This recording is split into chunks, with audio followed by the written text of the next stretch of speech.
I feel like Jughead would be a part of film Twitter. Oh, he wouldn't. He'd be so fucking annoying about it, too. He'd be the most annoying. I'd have him blocked, and he'd probably have me blocked, too. Either way, I think that Jughead would be on film Twitter, and I wouldn't like the guy. And he'd be on Letterboxd being like, read my full review on Substack, and it's like 10,000 words hating whatever movie he just watched. Literally, you can find the full version on Substack behind a fucking $2 paywall per month. My also 500,000 word novel that I'm writing, which is the entirety of the show Riverdale. And by the way, this guy is like, well, I guess I was trying to get I have into notes the episode about that. This guy was like, okay, let's really start it off. First of all, I fucking forgot that Jughead's the narrator of this fucking show, right? Yeah. But what's really gagging me is that imagine like, oh, like, you're Cheryl and, like, you come into fucking Pop's chocolate, whatever the fuck shop. And you're like, hey, Jughead, what are you doing? I'm writing about your dead brother. No, exactly. It's so fucking rude. But let's it's insensitive as hell. No, it is. Like, he's kind of like, okay, I'll tell you this. I remember not fucking liking Jughead the first time I watched Riverdale. Oh, I hated him. I really did not like the guy. And this, for Veronica, it was just, I was more like indifferent about her. And I was like, I liked Archie kind of, but then he started to lose me a little bit because there's something about these, especially these CW characters, but also like guy characters in general who happen to be the quarterback of a football team, Glee, Riverdale, and All American. They think they have to take the whole town on their back and save it. They have such a hero complex. It's a hero complex. And it's like, I can't keep doing this. You don't have to fight the bears, Archie. You don't. You really don't. Like, don't piss me off. Archie, you're a 16-year-old boy. Please. You're a 16-year-old boy. But yeah, and then my favorite was Betty. I realized in this watch, I was like, oh yeah, I used to be so endeared. I loved Betty. I love Betty down. That's like my ranking of the core four too. It's like Betty, kind of Archie and Veronica are kind of interchangeable depending on what's happening. And then Jughead is last. Every time. At least for now. After the time jump, he's better. But for now. Okay. I don't know. I haven't seen it.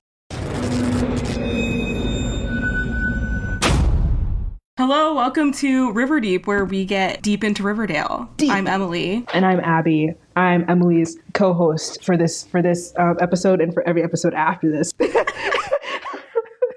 Until further notice. Until one of us gets a job. Literally. Until one of us runs out of time to do this. But I feel like it's going to take a little while. For free, at least. Now I'm saying, like, I told somebody we're getting paid. We're not. But no, I think, first of all, I think we've had an amazing launch of our pilot episode. Emily got a Let's talk about it. Let's really talk about it. Let's open it up. Our prologue episode got rave reviews. Oh my god. Rave reviews from several of my close oomphs, aka one of my friends. All of our oomphs loved it. One of my followers, my bud, but like, all the oomphs loved it. Everybody, all my moots enjoyed it when they listened, and they said, "Wow, you guys have to keep going." What about you, Em? What kind of reception did you receive? All my oomphs were like, "Oh my god, I can't believe you're finally starting a Riverdale podcast. This has been your lifelong dream." They knew for 28 years. For all 28 years. Before you even conceived, you knew. Before you even a fertilized egg, even before then you knew I wanted to start this Riverdale podcast. That's Riverdale so nice. Didn't even exist yet, and no, I knew. You know, Roberto did. Exactly. You and Roberto. Me and Roberto. He's kind of like my father in a way. In the sense that almost. And somebody did say that he did write episodes for Glee. Okay, yeah, that's what I wanted to say. First of all, I was wrong in the last episode. Well, actually, the Glee Wiki was wrong. Right. It wasn't me. It wasn't He her. was actually a writer. He wasn't a director, which makes sense. And the other thing is that he actually didn't even direct Riverdale until the series finale. I don't know why I thought that he did. But he didn't. He's just a writer. He's just a writer. Just, you can tell. But listen, the thing about this podcast is that we're willing to say, hey, I made a mistake. Not many people can fact check us, to be honest, because there's not many people that are like super knowledgeable on Riverdale. Yeah, or Glee, or both. You know, we kind of really cover both bases. This is the one time we'll ever be wrong. And also, correction, it was season 3, episode 21 that song happened in, that Rachel sings. I got that wrong as well, but I'm willing to admit that I made a hasty comment. You're not getting your Glee card revoked. And I'm not going to get it revoked. But yeah, either way, the start of our podcast, I feel like it has been very, what do you think? I think it's been good. Yeah, we're almost at 100 followers on Twitter. We're moving up. We're moving up. Emily got a hit tweet I got a hit tweet. Hit tweet? What is it? I don't even know. I muted it. I can't remember. It's like the high femme comp het. Oh, yeah. The chart that I made, Yes, which you the can chart. see if you follow us on Instagram, too. You can see it. And then also today I tweeted one of Cheryl's lines in the first episode, in the pilot, and that kind of went viral, too. It kind of did. Like, we're eking our way up, and we're also, like, making our way... Cheryl's really powerful, clearly. She is really powerful. I don't know why I ever doubted that she would. I think that's really how we bait the people. People love lesbians. The lesbians love lesbians. We love lesbians. I stand as a ally to lesbians. Woo, ally. You know what? We're allies to bisexuals right now, too, because it's bisexual month. Happy birthday Woo, to all bisexuals. Woo, happy birthday to all the bisexuals. AKA half the characters in Riverdale. No, I was like, when I saw the slideshow that you put up of all the bike, I was like, no, and I was thinking while I was the thing watching, is, that's not even, there's more that they're just like unconfirmed, but there's like even more characters that you could like interpret as bisexual. I was watching the first 2 episodes and I was like, they are kind of all gay. They were all giving really gay. They were all giving really gay. They're all on the spectrum of some. And I was like, this is so beautiful. Like, this is like such like shipping fodder. Like, this is so good. No, like seriously, 1,000 ships were born, especially in episode 2. I was like, holy shit. The ships are really up in this episode. I was seeing stuff that I didn't see the first time. I was like, oh, exactly. Now I understand the Barchie people. Is that how you say Barchie? Yes. I get what you guys are talking about. I was like, I've never been a Barchie, but like episode 2, I was like, wow, this is a really good Barchie episode. I was like, I'd imagine if I was a Barchie, I'd be salivating. The edits that could just come from that episode alone. That's good. Exactly. That's good soup. That's good soup. What is that reference? Bro, I don't know. Somebody just said good soup to me and I've been saying it. I was editing the last episode and you kept talking about soup and I was like, what is she talking about? It's like you know, like when somebody says like, oh, it's like, oh, I'm not hungry. I don't want that soup. But also like, do you know like that the also thing was like good soup. There's like a TikTok sound that's like, oh, good soup.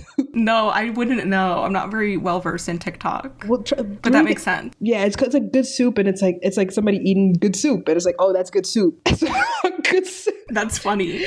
And it's also like paired up with like, oh, I don't want that soup, which is like, oh, I don't want, like, I'm not hungry. Okay, I get it. You know?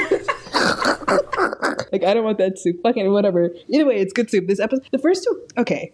Should we do a general consensus of episodes 1 and 2? Yeah, let's say thoughts? like, what was the general vibe? When watching these episodes, what was the general vibe for you? My general vibe, first of all, I was like, I can't believe I'm doing this. And then second of all, I was like, what is actually going on?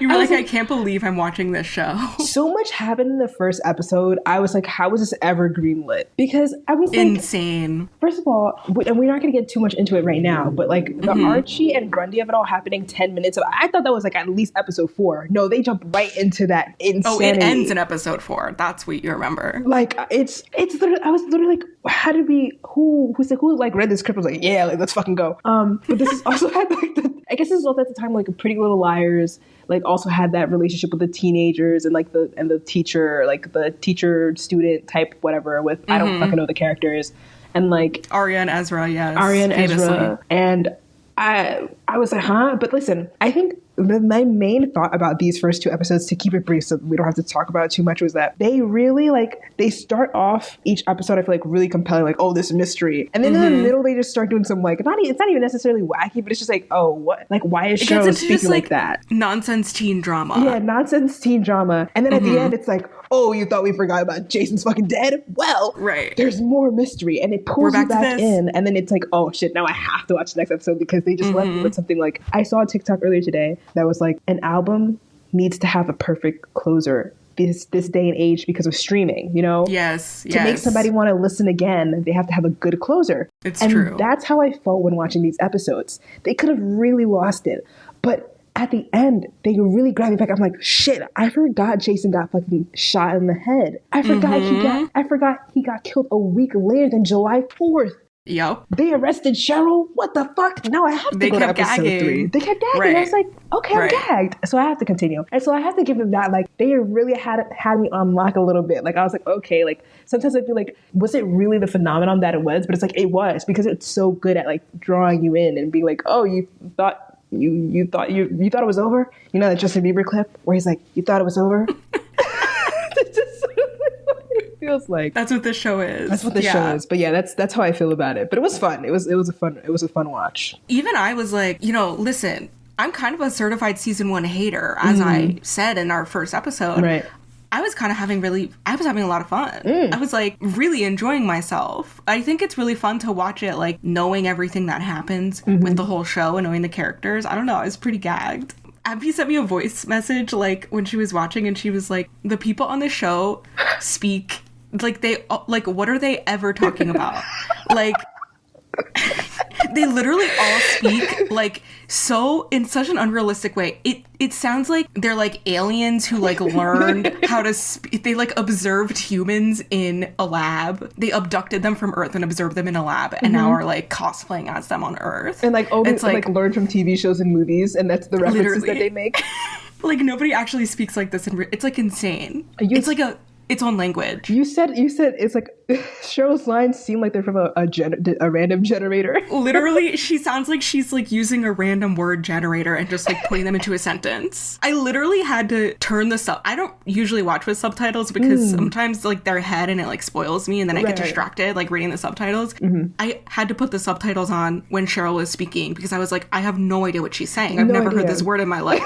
You need a thesaurus to understand Cheryl. You do. And that's what I love about her. The thing is that she's not the first character for this to have happened. And when I was talking to Emily about this, I was like, this reminds me, like, there's a difference between like Riverdale jargon and like the way they speak and the way like Glee jargon is. Because Glee has these crazy like long monologues and these crazy references that you're like, what the fuck are you even what are you talking about? But at least it's sensible, it's tasteful. It's just like, I don't know. Glee is like it has like a very direct sense of humor. Like from the first minute of the show, you're like, oh, this is satire. This is like and like Riverdale, insane. I was like, sometimes it's like, because we talked about this last week, we're like, oh, it's satire. But then I was sitting there and I was like, do they know it's satire? But it's not always satire is the thing. Not always. Like the tone is inconsistent, and I will admit, because like it does try to be serious sometimes. It's serious a lot in these first 2 episodes. Like a teenage boy was murdered, guys, and yet we're speaking like insane people. Cheryl doesn't even seem that affected, but probably because she didn't think he's fucking, spoiler alert, she didn't think that motherfucker was dead. Yeah. Well. Anyway, should we get into the episodes proper? Let's get into the episodes proper. We both took our notes. I took notes, and then I was like, am I taking too many notes? I don't think I took enough. I felt the same way, but I feel like I took too many notes, but I guess we'll see. I've got 4 pages. What do you have? I had it open in Google Docs. I don't have 4 pages, but it was 2,000 words. If that gives you any idea. I feel like yours will have more words. Let's see. 1,800 words. 1,800. Whoever has more words. Should we make them the winner or the loser? Let's say loser. Okay. Oh, I have 500. That's me. I have 500? Are you fucking joking? Because I don't write in like coherent sentences. I just like write like random like bloop, bloop. Right, just to like jog your memory of what you wanted to say. Yes, exactly. Like, okay. Yeah. Well, that's fair. Yeah, that's fair. Which I don't know if it's going to jog it because these notes are kind of fucking ass. I'm not going to lie, but whatever. I'll get better. This is my first time. All right. Okay. Yeah, it's our first time. First of all, for all the cinephiles out there, in case you didn't know, every Riverdale episode is named after a movie. So I don't think I knew that. Yeah, and they also are all like chapters. Like it's like episode 1 is like chapter 1. Oh, I didn't know that. Which kind of gets so ridiculous as it goes along because you're on like chapter 72? Chapter 128 at one point, and it's like, why are we even keeping count anymore? Like Jughead is still writing his fucking book. He's so annoying for this. Like I don't understand. It should be a series of books at that point. I would have sued his ass quickly. Like if I was like no, for real. Like if I were the Blossoms, if I was the Blossom family. I mean, the Blossom family have a lot going on. Let's talk about it. They have a lot of money too. They have a lot of money, and they can sue his ass. But let's talk about episode 1. Okay. It's called The River's Edge, which there's like a movie from the 50s and also the 80s. And it just says that it's about a group of disaffected teenagers in Northern California who find the naked body of a murdered girl on a riverbank. I feel like that checks out. That actually does check out. That's kind of like good work a little bit. Like, oh, like they did their due diligence. They didn't like, just like do random shit. I appreciate that. It actually makes sense. We're literally on the river's edge in this episode. Oh, I know I am. How does this shit open up? How does this fucking episode open up? What is it? Okay, Jughead voiceover. Every episode opens with the Jughead voiceover. And he actually doesn't even appear until the last like 5 minutes of this episode, which I always forget. I was wondering where he was, and I was like, thank God. I was like, I was enjoying my Jugheadless show. I really was. I really was. I was typing in. I'm trying to like look up the show right now so I could like see the frames, and here I go putting in River Deep. I'm obsessed with myself. Jeez Louise. It opens with all these like exterior shots of Riverdale, and I was like, this is interesting because we don't see most of them ever again. Never. It's just like showing us the town of Riverdale. And then we see Cheryl and Jason. This is iconic though, okay? The opening of the show is Cheryl and Jason at the river. You know, they get out of the car and Cheryl speaks the first non-voiceover line of the show, and then Dalton finds her and she's like in the river all wet, and it's like, oh my God, what happened to Jason? Yes. That's opening scene. I'm looking at it right now. First of all, a couple questions. Is that guy really a redhead? Because sometimes it was giving fake. I think so. And obviously, like, Archie is, KJ Appa's not a redhead, but I can tell you Madeleine Petch is 100% a redhead. I am familiar with Miss Madeleine Petch, trust me. She's like, you don't have to tell me. You don't have to tell me twice. I was following Miss Madeleine. All right? Period.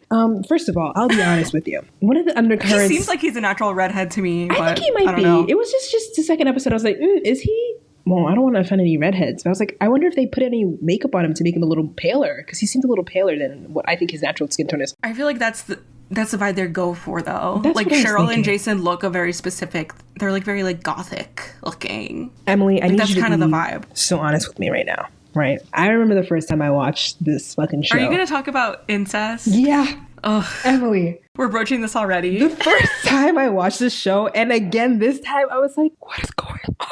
I was like,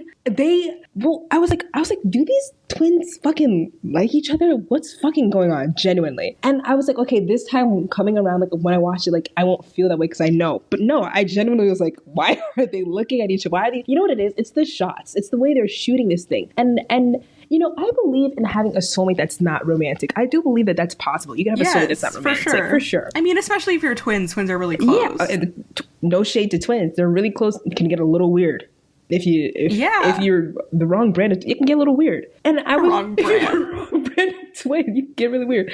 But I was like, what the fuck is going on? But at least I'm not alone in this. I was like, okay, what the fuck? No, that's like intentional. I think it's like, it's subtextual. It's very intentional. Like characters even call it out at one point. At one point, Veronica like makes a joke about like, I think you're too close to your brother, Cheryl. So it's like intentional, but like I'm a Cheryl defender. Okay. I like to kind of ignore the incest thing as well. I don't actually think it was incestual. I think that Cheryl has a lot of fucking issues with giving and receiving love, okay? Giving and receiving love. It's just like her entire family is abusive. Yeah. She has a terrible... That's she just true. Like has a terrible... emotional state at all times. I think genuinely what we're getting here is that I think she looks at him, and again, she's a lesbian. She's a lesbian in the show, right? Like she's a lesbian. She is a lesbian. She wasn't written like that in season 1. So that's a thing that I'm like, okay, like we have to also take that in context too. But because we know that she's a lesbian, I think what's really going on is that Cheryl, to her depth, I think is just a lonely girl, and Jason's the only person who understands her.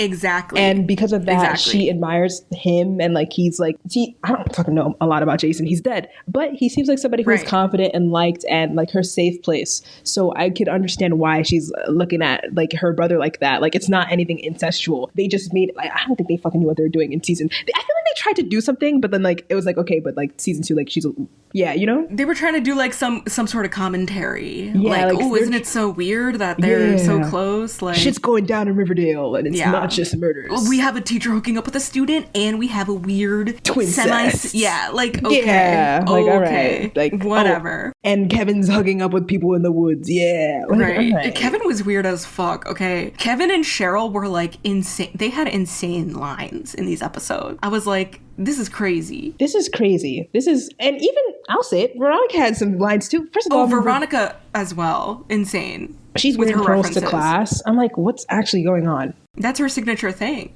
It really is. And I was just like, I would have robbed her so fast in high school. I've never robbed anyone in my life, but I would have made sure to rob her ass. Okay. But anyways. But yeah, the incest thing is like, I think it's supposed to be subtextual, but like, I don't actually think it was incestual. And that kind of offends me on behalf of Cheryl. Like, don't put that on her. Too. Okay? No, yeah, because she wouldn't even. Yeah, like, don't even say that, guys. I have something, I'm wondering if I say this shit, and I'll save it for later. Okay, actually. Okay. Yeah, we gotta get more succinct. Yes, okay. No, but this is good stuff. No, actually, for your sake, because you're the one who's editing this, I feel bad. Okay. It's okay, don't worry. Wait, here's one of my notes. I go, he was and will always be my soulmate. And I said, ... The way I was so confused as to if she had a crush on her own brother. Right, she calls him her soulmate, yeah. Yeah, that's what I wrote in my, because I think I was talking about my past self, because I was confused back then, and I was still confused today and yesterday. But no, we've cleared it up. I think we had a real intellectual conversation about this. Now let's grab this ginger bull by the horns and go on to the next topic. Let's go. Alice, Betty's mom. She says she hopes Jason Blossom burns in hell. What the fuck? That's my first note. That's what I was like, okay, swipe up, go to notes. Alice is fucking insane. Alice is like actually a fucking terrible person. And there's points in the show where I do really like her and think she's a good character, but overall, she's shit. I sucks. forgot how much she's so abusive. Her. She's so fucking terrible. She is. I felt so. That's why fucking Betty's doing this crescent bullshit, fucking holding fucking Arthur holding her hands mad tight. She's bleeding on the fucking. She can't control her emotions because her mom is crazy. Her mom's nuts. They sent Polly Pocket over to the fucking group home. She hasn't seen her sister, and who knows? She has no idea where her sister is. Her mom is so bad. And I forgot that Betty had ADHD. I was like, representation? Yeah, I like the Adderall thing. Yeah, representation. And the Adderall thing was interesting because it's kind of like it's kind of presented like Betty doesn't want to take the Adderall. But like, if I remember correctly, later in the show, she actually is like abusing the Adderall. I don't know. She's like, okay, this is an at first her mom is like really adamant that she take it, and then there's a point where her mom is like totally against it, but that's because she got indoctrinated into a cult, which we'll get to. Let's as you guys know, if you listen to the first episode, it's gonna be spoiler time. Okay, so sorry, but you're probably gonna forget that they enter a cult anyways by the time you get to that. By the time we get there, so much fucking shit happens in the show. Okay? Yeah, it's like, who really cares at this point? But I was now that you mentioned it, I was like, that she would be the type of mom to put her kid on Adderall so that because she's like, it's the most important year. She's a sophomore. What the fuck is going on in sophomore year? I know. The most important year is literally a sophomore. Year. Calm down. Like, really relax. Like, I felt so bad for Betty. Like, I really did. And like, she's the weight of like being like the only daughter that's like in the house, and Hal is fucking useless. And I'm not gonna say anything else about Hal that I remembered when I saw his face. I'm just gonna leave it there because I think that's actually a crazy thing. Yeah, I always forget how bougie Veronica is. Like, she and Hermione arrive from New York, which, first of all, confirmation that the show doesn't take place in New York, because we don't actually really know where Riverdale is, but a lot of people are like, oh, I think it's upstate New York. I don't think Veronica would be like, oh, I'm from New York if they were in New York. Well, unless she means like Manhattan. Well, I think they're all like, oh my god, you're from New York? You underestimate the type of pride we New Yorkers have when we're from New York City. Like, if I went upstate and they're like, but wouldn't you say New York City? Like, you'd be like, I'm from the city. No, but here's the thing. The city is the state to me. The rest of the state is not. Like, that could be New Jersey. I don't care. Like, I don't really care. Oh, okay. So you could be in upstate New York and you're like, this is in New York because we're not in the city. No, this is not. Like, this is not my New York. Like, hashtag not my New York. My New York is the 4 boroughs, sometimes Long Island, maybe Staten Island once a year. And like on New Year's, I'll give them that one day. But so if I was Veronica, if I was going upstate, I'd be like, oh yeah, I'm from like New York, or like I'm from the city. I guess I would say like, oh, I'm from the city a little bit, but like low key, I could see myself like stepping up and be like, no, I'm like from New York or whatever. Okay. Because so you're a Riverdale is in upstate New York truther. No, I don't know if I think it's I don't think if I think it's upstate, but I think it's not impossible. It's like Vermont or something. It's like some like random state up north. I agree with Vermont. I like the Vermont idea. Or like even like Rhode Island. I don't know. Massachusetts doesn't fit. Maybe like... Yeah, New England area. New England for sure. Let's analyze... Upstate New York or Vermont. I feel like those are the vibes. We should put a poll. Where do you guys think Riverdale is? Oh yeah, we'll do a poll. This is like... We'll put it in... If you're listening on Spotify, we could put a poll in the episode on Spotify. Ooh, that's so fancy. But she's very bougie. She's wearing dresses to school every day that like I would wear and pearls from her dad. That I like, and like they're like, what's the shit? Hiram's like he's in jail for what? For laundering money? Embezzlement, I believe. That's not even that bad. They're acting like they killed a guy. That's not even that bad.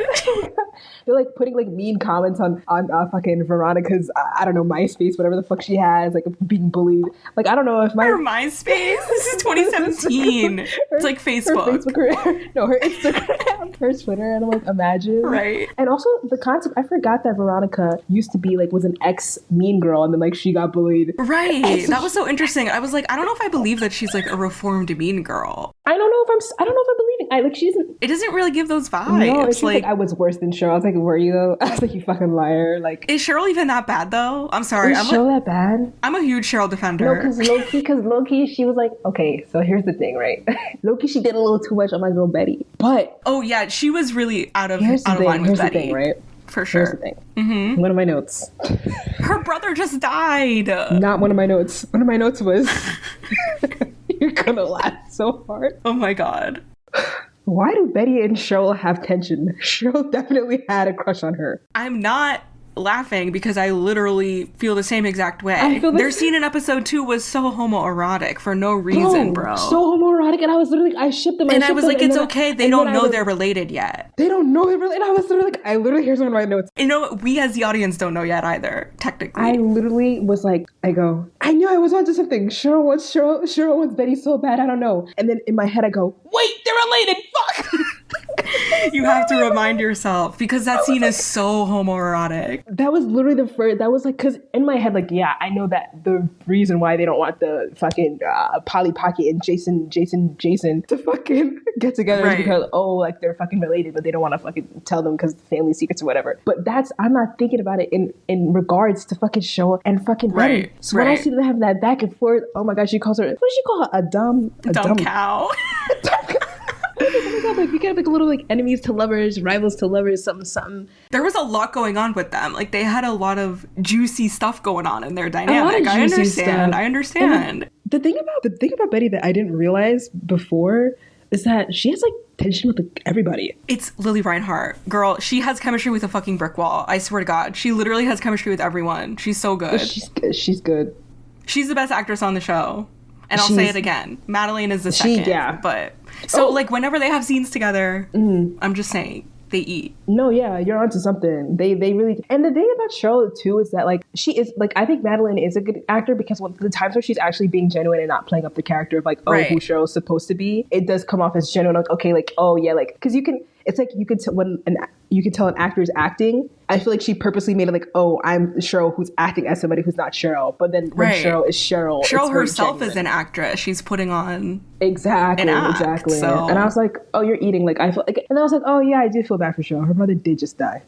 Yeah, that was like one of my notes in episode 1 specifically. I was like, everyone is being so mean to Cheryl. Like her fucking twin brother just died, and you guys are so fucking mean. Okay, yeah, she's really mean to Betty, but like everyone else, it's like, can you relax? Like literally, if she were being mean to me, I'd be like, you know what? You have a lot going on right now. It's okay, and I would just walk away. Like nobody fucking cares to like, you know, comfort her, or they're just like, oh, Cheryl's horrible. She's such a bitch. She'd be such a fucking bitch right now. But low key, if my brother went missing, knock on wood, it'd be a bloodbath. Like I'd be shivving people. Exactly. For no reason, for fun. Why is she even in school? Like, why is she in school and smile? And you know what? Because her parents suck. That's why. Her parents do suck. The parents suck on this show. Like literally, Fred is the only good dad. He's the only one. Mm-hmm. Okay, Bert Hummel tees. Like they even dress the same. I was like, he is so Bert Hummel. He's Bert Hummel, and guess what? And walk with me here. Kevin and Moose are Kurt and Karofsky if Karofsky wasn't a bully. Wow. Yep. You're onto something.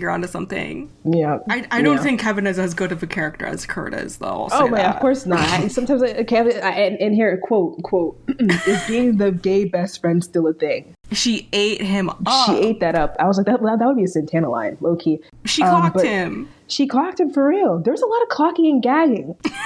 There's a lot of clocking and gagging these 2 episodes. I think I wrote gagged and clocked like a bunch of times. Like that's hilarious. Veronica gagged. Okay, let's talk about it. Okay, so what happens? What goes on? First of all, they said Queen Bey instead of Queen Bee. I was like, Veronica, don't piss me off. Anyways. Veronica makes so many references. It's just like, do you even know what you're talking about at this point? I have a like, list of references that she made, and most of them are like, are you a 70-year-old woman? Like Truman Capote, R-Town, Blue Jasmine. She calls Archie redheaded Ansel Elgort, which ages fucking terribly. Terribly. It's so terrible. Queen Bey. Teen Outlander. Outlander is a show that, like, my mom watches, okay? Veronica doesn't watch that shit. The thing is, like, I don't even realize she's making these references because it's just like wah wah wah wah wah in my ear. Like, I don't know what the fuck she's talking about half the time. Which is why she pisses me off. It's because half the time I don't know what she's saying. That's all of Veronica's lines. She's like, was it my dad? We haven't gotten there yet, which is why she's been okay. But she's like, was it my dad who did it? Was it Hiram? I'm like, oh my God, stop it. sorry. Oh my God. Okay, wait, sorry. We skipped a little bit. Oh, and she's like, oh, are there any nightclubs around here? Are you out of your mind, bro? And then Kevin talks about the gay club called Innuendo, yes. And I'm like, we never see this gay club. There's a gay club in Riverdale? This is supposed to be like a conservative small town. Well, I guess where is this gay club? We never see this. We see a nightclub at one point, but I don't think it's a gay club.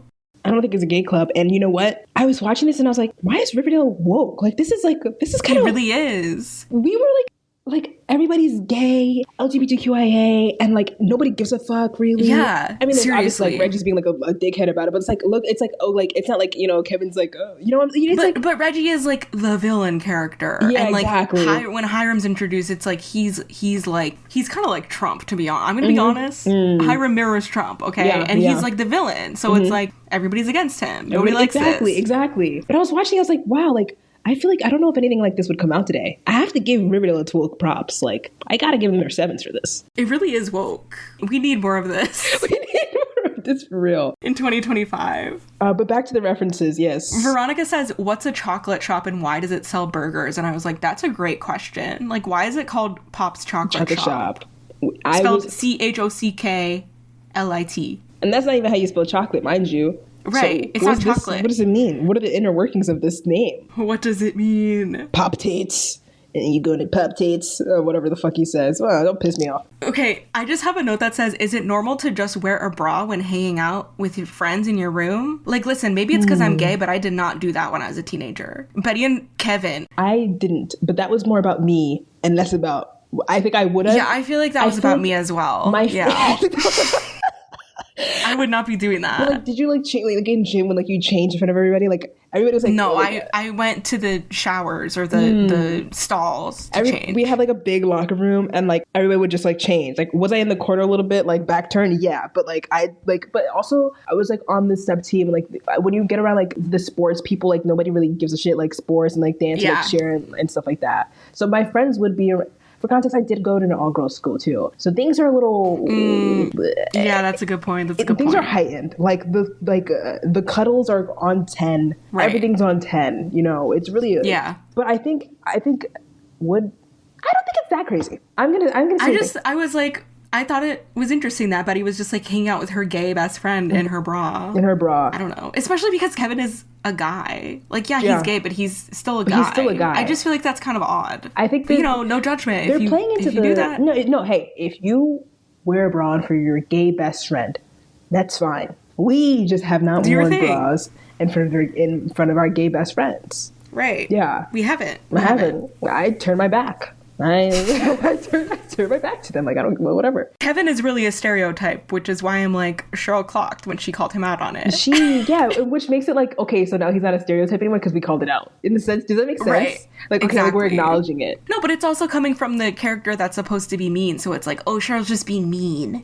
She's wrong. Like, no, actually, she was right about that. She really was, because like I feel like they really made their whole personality. Like, do you realize that you're the gay best friend, Kevin? Like, she gagged him bad. Hello? I was like, oh, and then in that same conversation, Betty was like, yeah, I didn't make the team because she said I was too fat. And I was like, what the fuck? What was going on? I was like, Cheryl, I can't defend you right now, babe. Yeah. I can't. I know. I can't defend that. I can't. It was last year. It was will not defend that, okay? It was before Jason's death. Like, there's no excuse, babe. There's no excuse. Yeah, exactly. It was before Jason's death. Like, definitely the worst thing that she did in this episode. Yeah, for sure. Even though she didn't actually do it in this episode, it was just reference, but still. She's funny though. I kind of love her. Like, even she's funny in all her all. Even when she's being mean, it's funny. I'm sorry. It's still funny. And before we get to, because I do want to talk about the fucking, because I think before the tryout, we have to talk about the Grundy Archie. The Grundy situation. Well, first of all, Kevin calls Archie a millennial, and I'm like, you guys are Gen Z. What are you talking about? I was confused. I was so confused. I graduated high school in 2015, and I'm Gen Z. This is 2017 and you guys are sophomores in high school. Sophomores. Yeah, so I was confused. I feel like sometimes they forgot when they were writing that they're not talking about the actors, but they're talking about... Right, or the writers are like talking about themselves. They're themselves, like, yeah. Self-insert. And I don't think they give a fuck to fact check anything. Right. The scripts of Riverdale feel like it was the first draft and somebody said, okay, whatever. Like nobody looked over it. Like the overall plot and like the way it was gonna go was like fine-tuned, like but the whole, actual like, dialogue is like crazy. Like low-key, I wouldn't be shocked if they had ChatGPT before all of us. Oh my god, Riverdale invented ChatGPT. Invented ChatGPT, and they were the test subjects. Like, how realistic can we make ChatGPT like talk, like make a dialogue? And this is what they came up with. That's funny. I'm serious. And we're saying, by the way, we're saying this about season 1, not like every other day I see a TikTok that's like, oh, Riverdale went to trash in season 4. And then people are in the comments like, I swear ChatGPT wrote this. And it's like, right. Guys, get the fuck on board. Do you think the dialogue gets better? Or do you think I think you just kind of get used to it. You know what I mean? Like, it's just the culture of Riverdale, really. It's just the lingo. They have their own language. Exactly. And it's so unique. But Archie is right. So Archie and Grundy. Archie's being manipulated and abused by Miss Grundy. Miss Grundy needs to die a so painful death and go to fucking hell. Like, oh, she pissed me off. First of all, and this is not even in this chapter. But in not in this chapter. I mean, it is chapter. I mean, true. Yeah. I mean, true. Not even in this chapter. It's in chapter 2, episode 2. She goes, you can't, because Archie wants to fucking tell the cops, like, we heard a gunshot. We have to tell somebody, Mrs. Grundy. She's like, no, you can't. She goes, I could be fired. You could be expelled. We could go to who the fuck is we? You're speaking a lot of French right now. Who's we? You're going to jail, not me. Are you fucking crazy? Are you out of your mind? She's so manipulative. Does she have fans? No. Have you ever seen anyone have to be a fan of her? This is not an Arya Ezra situation, okay? Okay. I think that what happened was that when the show first aired, they saw the reaction to the storyline and they were all negative, and so they decided to put an end to it earlier because it ends in episode 4. Episode 4, Miss Grundy's gone. They put an end to that. And I feel like they were planning on it being a storyline like throughout the season, but people really didn't like it. So they cut that shit out. Didn't do well in the pilots by Miss Grundy. Yeah. Because she could have been an interesting character if she wasn't fucking insane. Right. Because like the actress of Miss Grundy is really pretty. And low key, why does she look like an older version of Betty? A little bit. Like, she kind of reminds me of Betty. I could see it. And maybe I was just saying that because as I was watching these episodes, I was like, okay, like I wasn't out of my mind for shipping Barchie. Like Barchie was there. Like they had tension and crazy tension. And they were they're there from the beginning. Yeah. They're so cute. I mean, the comics are famously the love triangle. They're best friends. So, right. Yeah. The whole Miss Grundy thing, it's just like... Yeah, Miss Grundy's fucking... Oh, him calling her Geraldine. I was like, in the crowded school hallway, shouting her first name? Calm down, Archie. You're kind of crazy, bro. That was insane. You're kind of nuts. That was crazy. And I think I remember, like, being like, oh, like, they were at the fucking, like, they were there for fucking July 4th. Like, what did they fucking see? Whatever. She's like, it was a fucking firework. Also, gotta tell them. They were like, oh, we were at the lake at 6 a.m. What else would we be there for? And I was like, who is hooking up at 6 a.m. at the lake? Who the fuck goes to do that at 6 a.m.? 6 a.m. Like, that's insane to me. I also just feel like there's a reality, like, you could just tell a story where it's just like, you could just leave the person out. Right. You know? They didn't have to be there. Like he comes to that, it's like, oh, I'll leave you out the story, whatever, but I gotta do it. But it's like, you know, like, it's like I was just like, didn't seem that big of a dilemma. Just like leave her out of it. I don't know. Right. But fuck that bitch, bro. Well, because she was manipulating him. Like, she was. She didn't want him. I feel so bad for him. That was his dilemma. I felt so bad. But yeah, fuck Miss Grundy. She needs to die. I have a note that first of all, Veronica being a hag. This is consistent throughout the show, okay? Wait, they call Veronica a hag. Did I forget that? No, I'm calling Veronica a hag because when she meets... Oh my god. When she meets Kevin for the first time, Betty's like, this is Kevin. He's my best friend. And Veronica's like, and also gay. Thank God. And it's like... calm down. Like, she is the girl that's like, oh, like, I need my best friend to be a gay guy. Wait, why like, is she kind of Rachel Berry Kurt coded? Like, oh my God, like, you're going to be my, like, claim, like verbatim, literally. my gay best friend. Like, oh my God, can you relax? Like, she's like, I need a gay best friend. And I'm going to say it right now. Say it. Genuinely, this is controversial. People are going to come at me certain people are going to come at me for this. No. Veronica is the straightest character in this show. Wait, yeah, I think I agree. What? 100%. Okay, wait, I don't know. Wait, you think Archie's straight? No. No, I don't think Archie's straight, but I'm like, if I have to give him...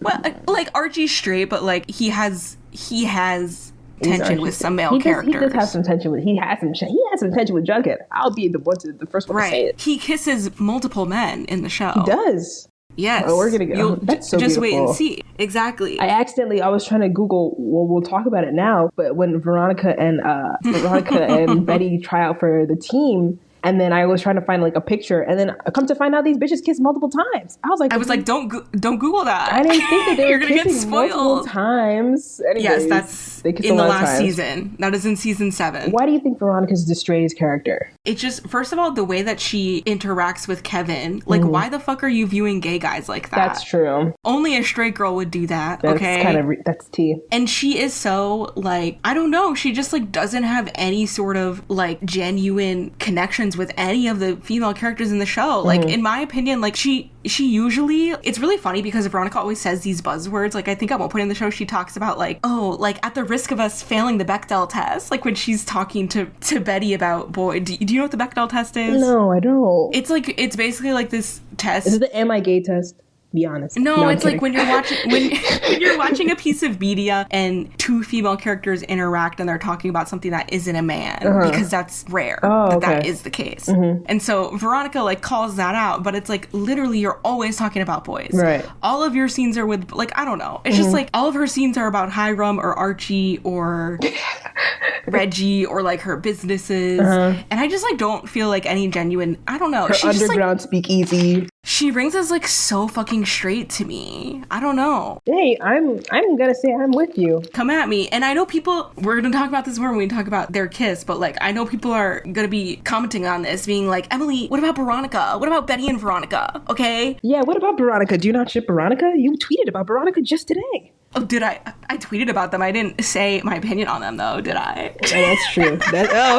Oh, you got me there. I have a complicated relationship with them, which I can get into when we get to that scene. How about that? Okay. Well, let's get into this scene now. Let's talk about this scene. You said you have a lot to say. I have a lot to say. Okay, this is the reason why I didn't watch the show in season 1. Because I don't know if you remember, back before Riverdale premiered, when they were doing all this promo, in every trailer, they showed this shot of Betty and Veronica kissing because they were like, you want to watch this show? We want you to watch this show. Look, Betty and Veronica are kissing. You want to watch this Yuri so bad. Right. Ooh, Yuri, yeah. And the thing about the comics is that it's about a love triangle between Archie, Veronica, and Betty. It's like, who is Archie going to choose? Like, that's the entire, like, plot of the comics. Is he going to choose Betty or Veronica? And so, in the promos for the show, they made it seem like, oh, but what if we changed it and made Betty and Veronica a thing? And I was like, oh, is it going to be, like, a real, true love triangle where everyone is actually involved with each other, including the girls? You really see that. You really, really, like, see, like, a full-on love triangle for real. Right. But that's what they made it seem like. Okay? I'm just saying, this case is like the definition of queerbait. Like, everybody loves to use the word queerbait and they don't fucking know what it means. At all. This is queerbait. They use this in the promos to get people to watch the show, because I saw this in the promos and I was like, oh my god, are they gonna like actually make Betty and Veronica have like a legit like complicated romantic relationship or something? Right. No, they're not. It is nothing of the sort. They kiss you. for no fucking reason. And it's not only that, at the time, the shit that the actors and the writers of the show were saying about this was like so offensive. Like, I remember people called it out and they were like, you're queer baiting. Like, why don't you just make Betty and Veronica actually queer instead of just having them kiss for no reason? And they were like insulting Roberto, the writer, and Lily Reinhart. Oh god. I don't mean to shade Lily Reinhart. I love her. Okay, that's like clean. This is 8 years ago. Right. I don't hold this against you, girl. Okay, we've moved on. Yeah, we love you. At the time, she was like defending him, and she was like, Roberto is a gay man, and like he really cares about gay representation. Yes, he's like Ryan Murphy. He's like a lesser evil version of Ryan Murphy. Guys, every day this connection grows stronger. Do you understand that? Do you understand? Yep. This is the same fucking shit that they were fucking coming at Ryan Murphy's ass for when they were like, oh, why the whole joke with Brittany and Santana, like, oh, they just kiss for boys. It's like that. It's really those vibes, okay? And I just like, they didn't understand why it was like offensive to include this in there. It's like, it's just like, why did they fucking kiss? Literally, why did they kiss? If you're not going to do something with it, why? Because nothing is done with it. It is such a nothing burger. It's a nothing burger because it doesn't lead anywhere. The only thing that it told me was Betty really enjoyed that shit, number one. Okay. Sure.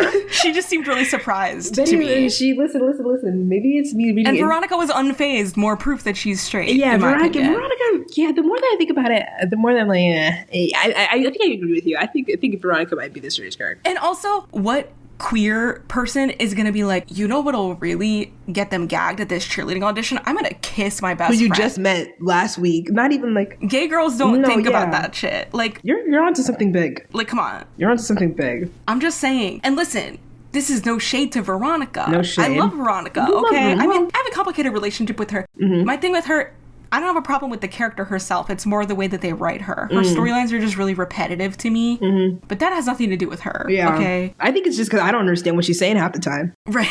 Exactly. I can't relate to her.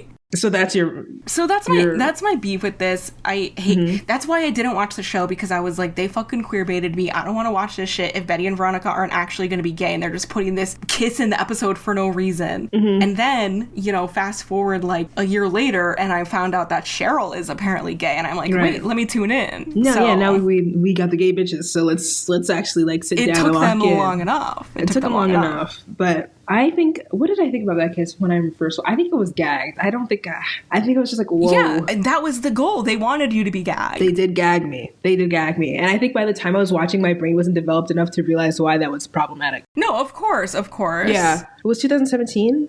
I mean, so I was like, you're like younger than me. I was 16. Yeah.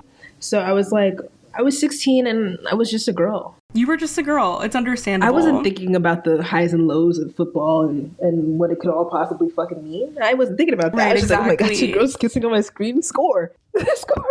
But yeah, like, and I know that people are going to be like, but Emily, it's not queerbait but spoiler for you, I'm sorry to spoil it. Veronica actually happens later in the show. You said you looked up them kissing. Season 7, they actually kind of do have somewhat of a relationship later on. People are going to be like, but Emily, like, Veronica is real, okay? That's completely irrelevant, okay? They were not thinking about that when they wrote this kiss. Be so fucking serious. That's true. I stand by what I'm saying when I say that Veronica is the straightest character in the show. Season 7 is different because they started season 7 and they were like, this is a fresh start. This is a blank slate. What can we do to be accurate to the comics and just have fun? And that's what they did. And I'm not thinking about season 7. And when we get to season 7 10 years from now, I will explain how I feel about Veronica. But I don't know. I don't dislike their relationship, but romantically, I don't see it. And I just feel like also the way that I felt at the time, it's similar to Britannia in the way that, like, when Cheryl and Tony got together, we had to, like, fight for them to get screen time, okay? Right. Like, it was rough out here. And then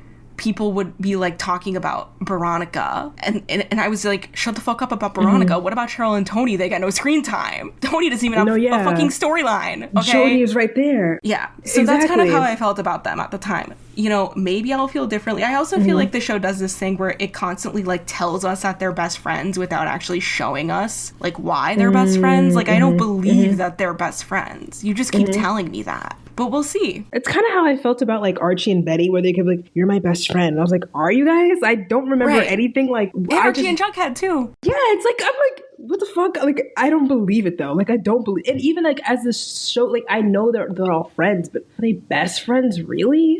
But especially with Veronica, because she's new to town. Yeah. She doesn't even know any of them, and you're telling me in color? episode 2, she's like, I feel like Betty and I were fated to be best friends. Why? Literally, why? Because you wouldn't have hung out with her back in New York, which was like literally 3 weeks ago. Like, yeah. It's like Betty is literally her charity case, like dead ass her charity case, where it's like, I'm gonna turn a new leaf, I'm gonna be a better person. It sounds like we're shitting so much on Veronica. No, I'm so sorry to all the Veronica heads, but like, I just had such a complicated relationship when the show was airing, and now maybe I'll feel differently, but that's just how I feel. I'm sorry. From the last time I watched Riverdale to now, I do see where the Veronica heads were coming from. The kiss in the pilot just really, it really left a bad taste in my mouth. I feel like and it would, because all they baited with that in the early 2016 when they're doing the promo. Oh my god, they're gonna be a thing, and then you come in and it's a fucking kiss, and then Cheryl's like, yeah, think it. And it's the thing is that like Cheryl also like makes a comment about it being just like, that's the thing that's great about this scene. Is I was like, first of all, Cheryl says, faux lesbian kissing hasn't been taboo since 1994. And I was like, gag them. That is such a lesbian reaction to this. Mm-hmm. Like, what the fuck? You straight girls are gonna, as far as I know, straight girls, right, okay, you're gonna kiss and think that it's, why the fuck would that impress Cheryl? Her gay ass. She would. Maybe it would impress like football players if they were there to fucking hoot and holler at them. Archie would have been woo, ha, ha, ha. I don't understand why Veronica thought that like this would be impressive to Cheryl in any way. If anything, Cheryl's like offended, as she should be, because she probably is offended. We know she's deeply in the closet. So nobody gave a fuck. Like literally nobody gave a fuck at all. It was almost embarrassing. Like, and I'm sure that's what they meant it to be. But like they pan over to like Cheryl and her girls, and then they're just like, she's like. And I'm like, oh my god, this is so embarrassing. Also, what was so funny, which happened twice in this episode, was like after they kissed, their lipstick was so smudged. Like, did you notice that? Like, yes, I was like, what the fuck is on Lily's face right now? Like, what's happening? I was like, it wasn't that hardcore of a kiss. It really wasn't. It was like, I think they probably like didn't like reset every shot. And so like it powdered, like I'm like, it like caked up. Archie also had lipstick all over his face after he met out with Veronica, which I thought was funny. It's like, I just don't understand. Like, I appreciate the realism of that, but like, it was just noticeable to me. It was noticeable. I was like, what's going on? I was like, did Betty's lips get bigger, or is there fucking lipstick? She literally has Veronica's lipstick on her, which doesn't make any sense. This is not propaganda I'm falling for. Not right now. But I do see Veronica now more than I did back in the day. I did not give a fuck about Veronica, but now after episode 2, I was like, oh yeah, I can see. Episode 2, Veronica was really strong. That was really strong. I kind of fell for the propaganda. I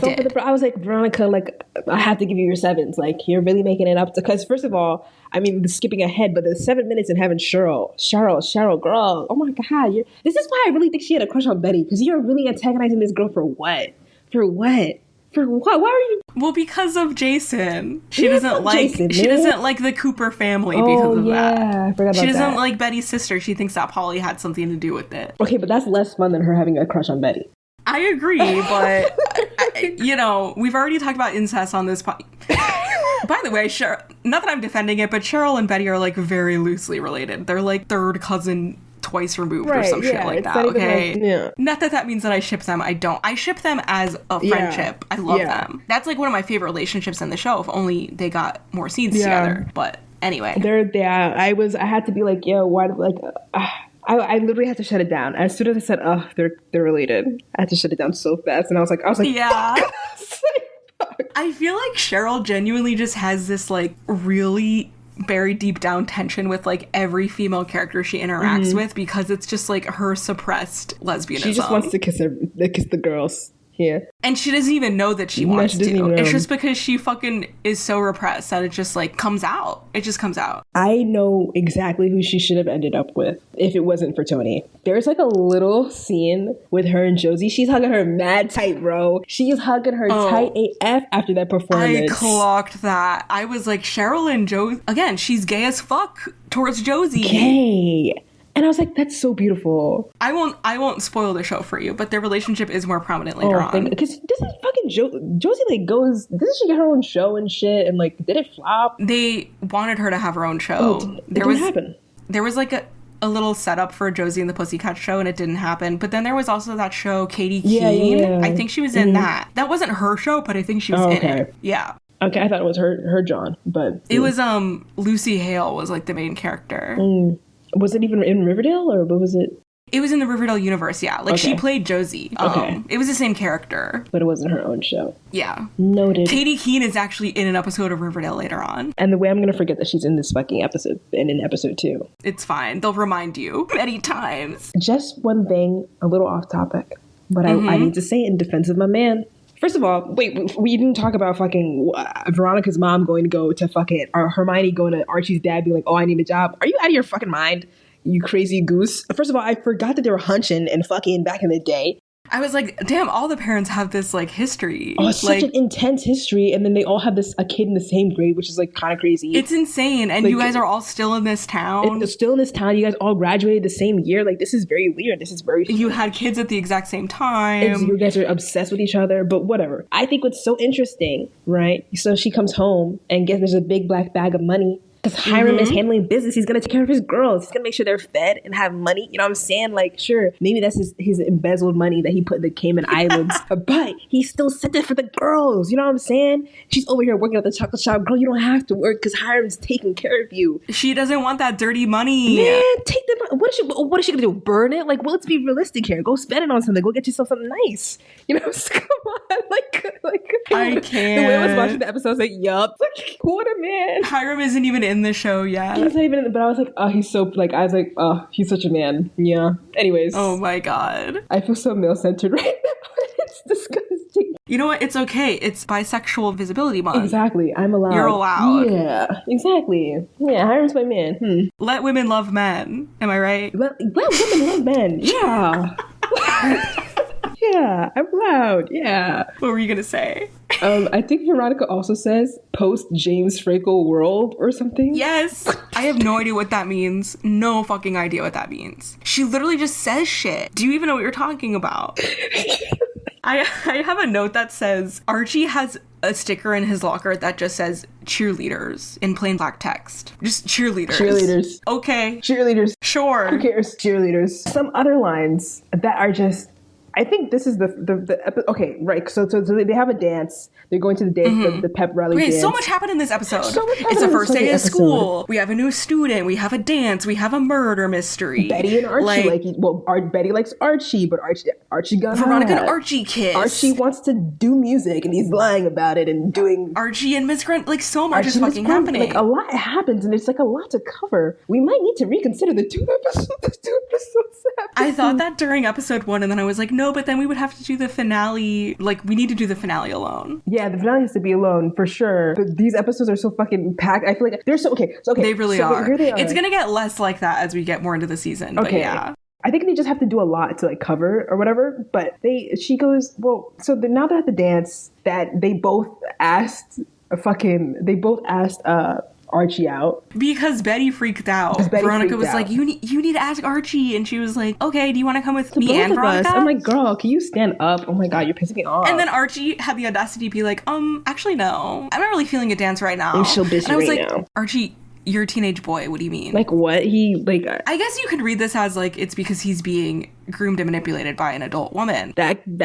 She's got him fucked up. And he's like looking at her at the side, like on the side, like during the thing. Like I feel like he feels so indebted, not indebted to her, but like I'm in a relationship with her. Like I can't like even like look at Betty like that or whatever, or any other girl like that because like I'm supposed to be loyal to this fucking. But it doesn't stop him from kissing Veronica. It doesn't. He's still in the 7 minutes with heaven having a good ass time. They have mad tension in that closet. I'm like, yo, what happened to your girl Betty? She's outside waiting. Like low key, I understood Betty's side. I was like, yo, why are you fucking ducking inside the closet? I was 100% team Betty. I'm sorry. Yeah, like the only thing that I didn't. That was fucked up. Veronica did spill a little bit when she said it's not Archie's fault that he doesn't like you. Oh yeah, Veronica had points, but Betty also has a right to be mad. Yeah, she's a right to be mad because now you embarrassed because y'all could have just came. First of all, you didn't have to kiss him. You don't have to do anything. Right. I thought it was so stupid how like the bottle landed on like both of them, and so Cheryl was like, okay, Veronica, it's your turn, and Veronica was like, no, I'm not doing that, and then Cheryl was like, okay, well if you don't go in the closet with Archie, then I'm going to, and so that's why Veronica's like, okay, I have to now. Cheryl like, just fucking let Cheryl go then. Yeah. You really don't want to do this to Betty? You want to be a good friend to Betty? Then fucking let Cheryl do it. Oh, I have to fucking go in the closet with Archie. I had no choice. Like, yes, you fucking did. Be a friend, Veronica. I did this to protect you, girl. You've been feeling him from the start. Please, you came in and cock blocked my homegirl, which is really why I also didn't like Veronica and really why I didn't like Betty because they were coming in between my Barchie. Oh my god. First of all, and something else I didn't like about Archie's ass when he was like he was walking. Well, he went to go. Okay, so they do the 7 minutes and having bullshit. They're making out probably mad loud. Betty probably heard it. She had to run away, go home, like lick her wounds. Obviously, I would too. Artie goes to go find her, whatever, and then he's like, Artie. What do you want? Like Artie's. Can you put Archie's face on Artie or something, or vice versa? Yes. But Archie like goes find her. She walks out. She's on her, you know, like pick me, choose me, love me kind of a little bit. But he, first of all, you know what I don't like that he did? The it's not you, it's me bullshit. Yes. I fucking hated that. I was like, fuck you, Archie. Like, I hate that shit. You're being such a fucking coward right now. You're being mad pussy. Like, just say you don't like her. Don't make it all like you've always been perfect. I've never been perfect. Like, I'm not ever gonna be good enough for you, Betty. Like, what are you? I suck. Oh my god, I fucking hate teenage boys, bro. That's so like he's being such a big loser right now. Like, I did not like that at all. I'm like, this is I hated that. This, Archie. Like, what? What? Yeah, that was fucking lame. But within this, within this whole fucking sequence of the ball, of the gown, the ball gown, no, of the, the simple throat / coat, the throat. We get some really good lines, and by good I mean. I have a whole section of notable lines from the episode. I go, this is under my, what are we doing here section. Quote, his name may be Moose, but I describe a certain appendage of his as horse-like. That's one of mine too. And then Betty's face after he says that. Did you clock that? I want to do a segment called Lily Reinhart Facial Expression Watch, because she has the best fucking facial expressions, I swear to God. She's always reacting to people saying insane shit, and it's so good. I love shit like that. After Kevin says this, and also her face when they meet Veronica for the first time, and like Archie's like giggling at her jokes that he clearly does not understand, right? And Betty's just like, what the fuck, Archie? No, because if I don't understand what Veronica's saying, you expect me to believe Archie's ass understands her? Archie's just giggling because he thinks she's hot. He's just like, haha, Veronica, you're so funny. Like, real, but like also like, come on, like be like, control it for real. Like, you're actually pissing me off. Oh, I don't feel whatever I'm supposed to feel for Betty. I don't feel for her. Fuck off. He was like, I do love her, but I'm not gonna feel about you the way that you want me to feel. Like, shut the fuck up, Archie. You do love her. You already said you love her, okay? Pissing me off, man. Why do you have to make her feel like shit? And they had crazy tension. I thought I was coming out of, I thought I was, like, oh, you were just like a rosy colored glasses or whatever the fuck. And I was watching it back and I was like, no, I was onto something. Like, I really felt it when I almost called her Lily. When Betty was fucking like getting really emotional about it. Like, first of all, she's really is a really good actor. When she's like sitting there and he's strumming the guitar in like episode 2 and like pretending to be okay and like choose the high road. And like she just starts like tearing up, and I was like, oh my god, my girl, like stop, poor Betty. Yeah, Betty was kind of the standout character in these first 2 episodes. Okay, so notable lines. Yes, keep going with your lines. Your quotes? Who's riding a ginger stallion? I had that one too. Let's see who's riding the ginger stallion tonight. There's so many ginger references. Kevin says it's time to take that ginger bull by the horns. Yes. Why? And Veronica at one point says, I've tried every flavor of boy but orange. I'm confused. Let's take a time out. Let's have a real conversation about this. Okay. Do you think, about how gingers are oppressed? Oppressed, but also, like, do you think they, like, feel fetishized, like, in a way where it's just, like, I feel so weirded out by this? In the sense... I saw a bunch of like TikToks recently about black people being like, I never realized that like people are like racist against ginger, that like white people are racist against gingers. Yeah, like they are, like it's a thing. Like people really are prejudiced against gingers. Prejudice. I don't know what's going on in your I don't know community, why. Emily.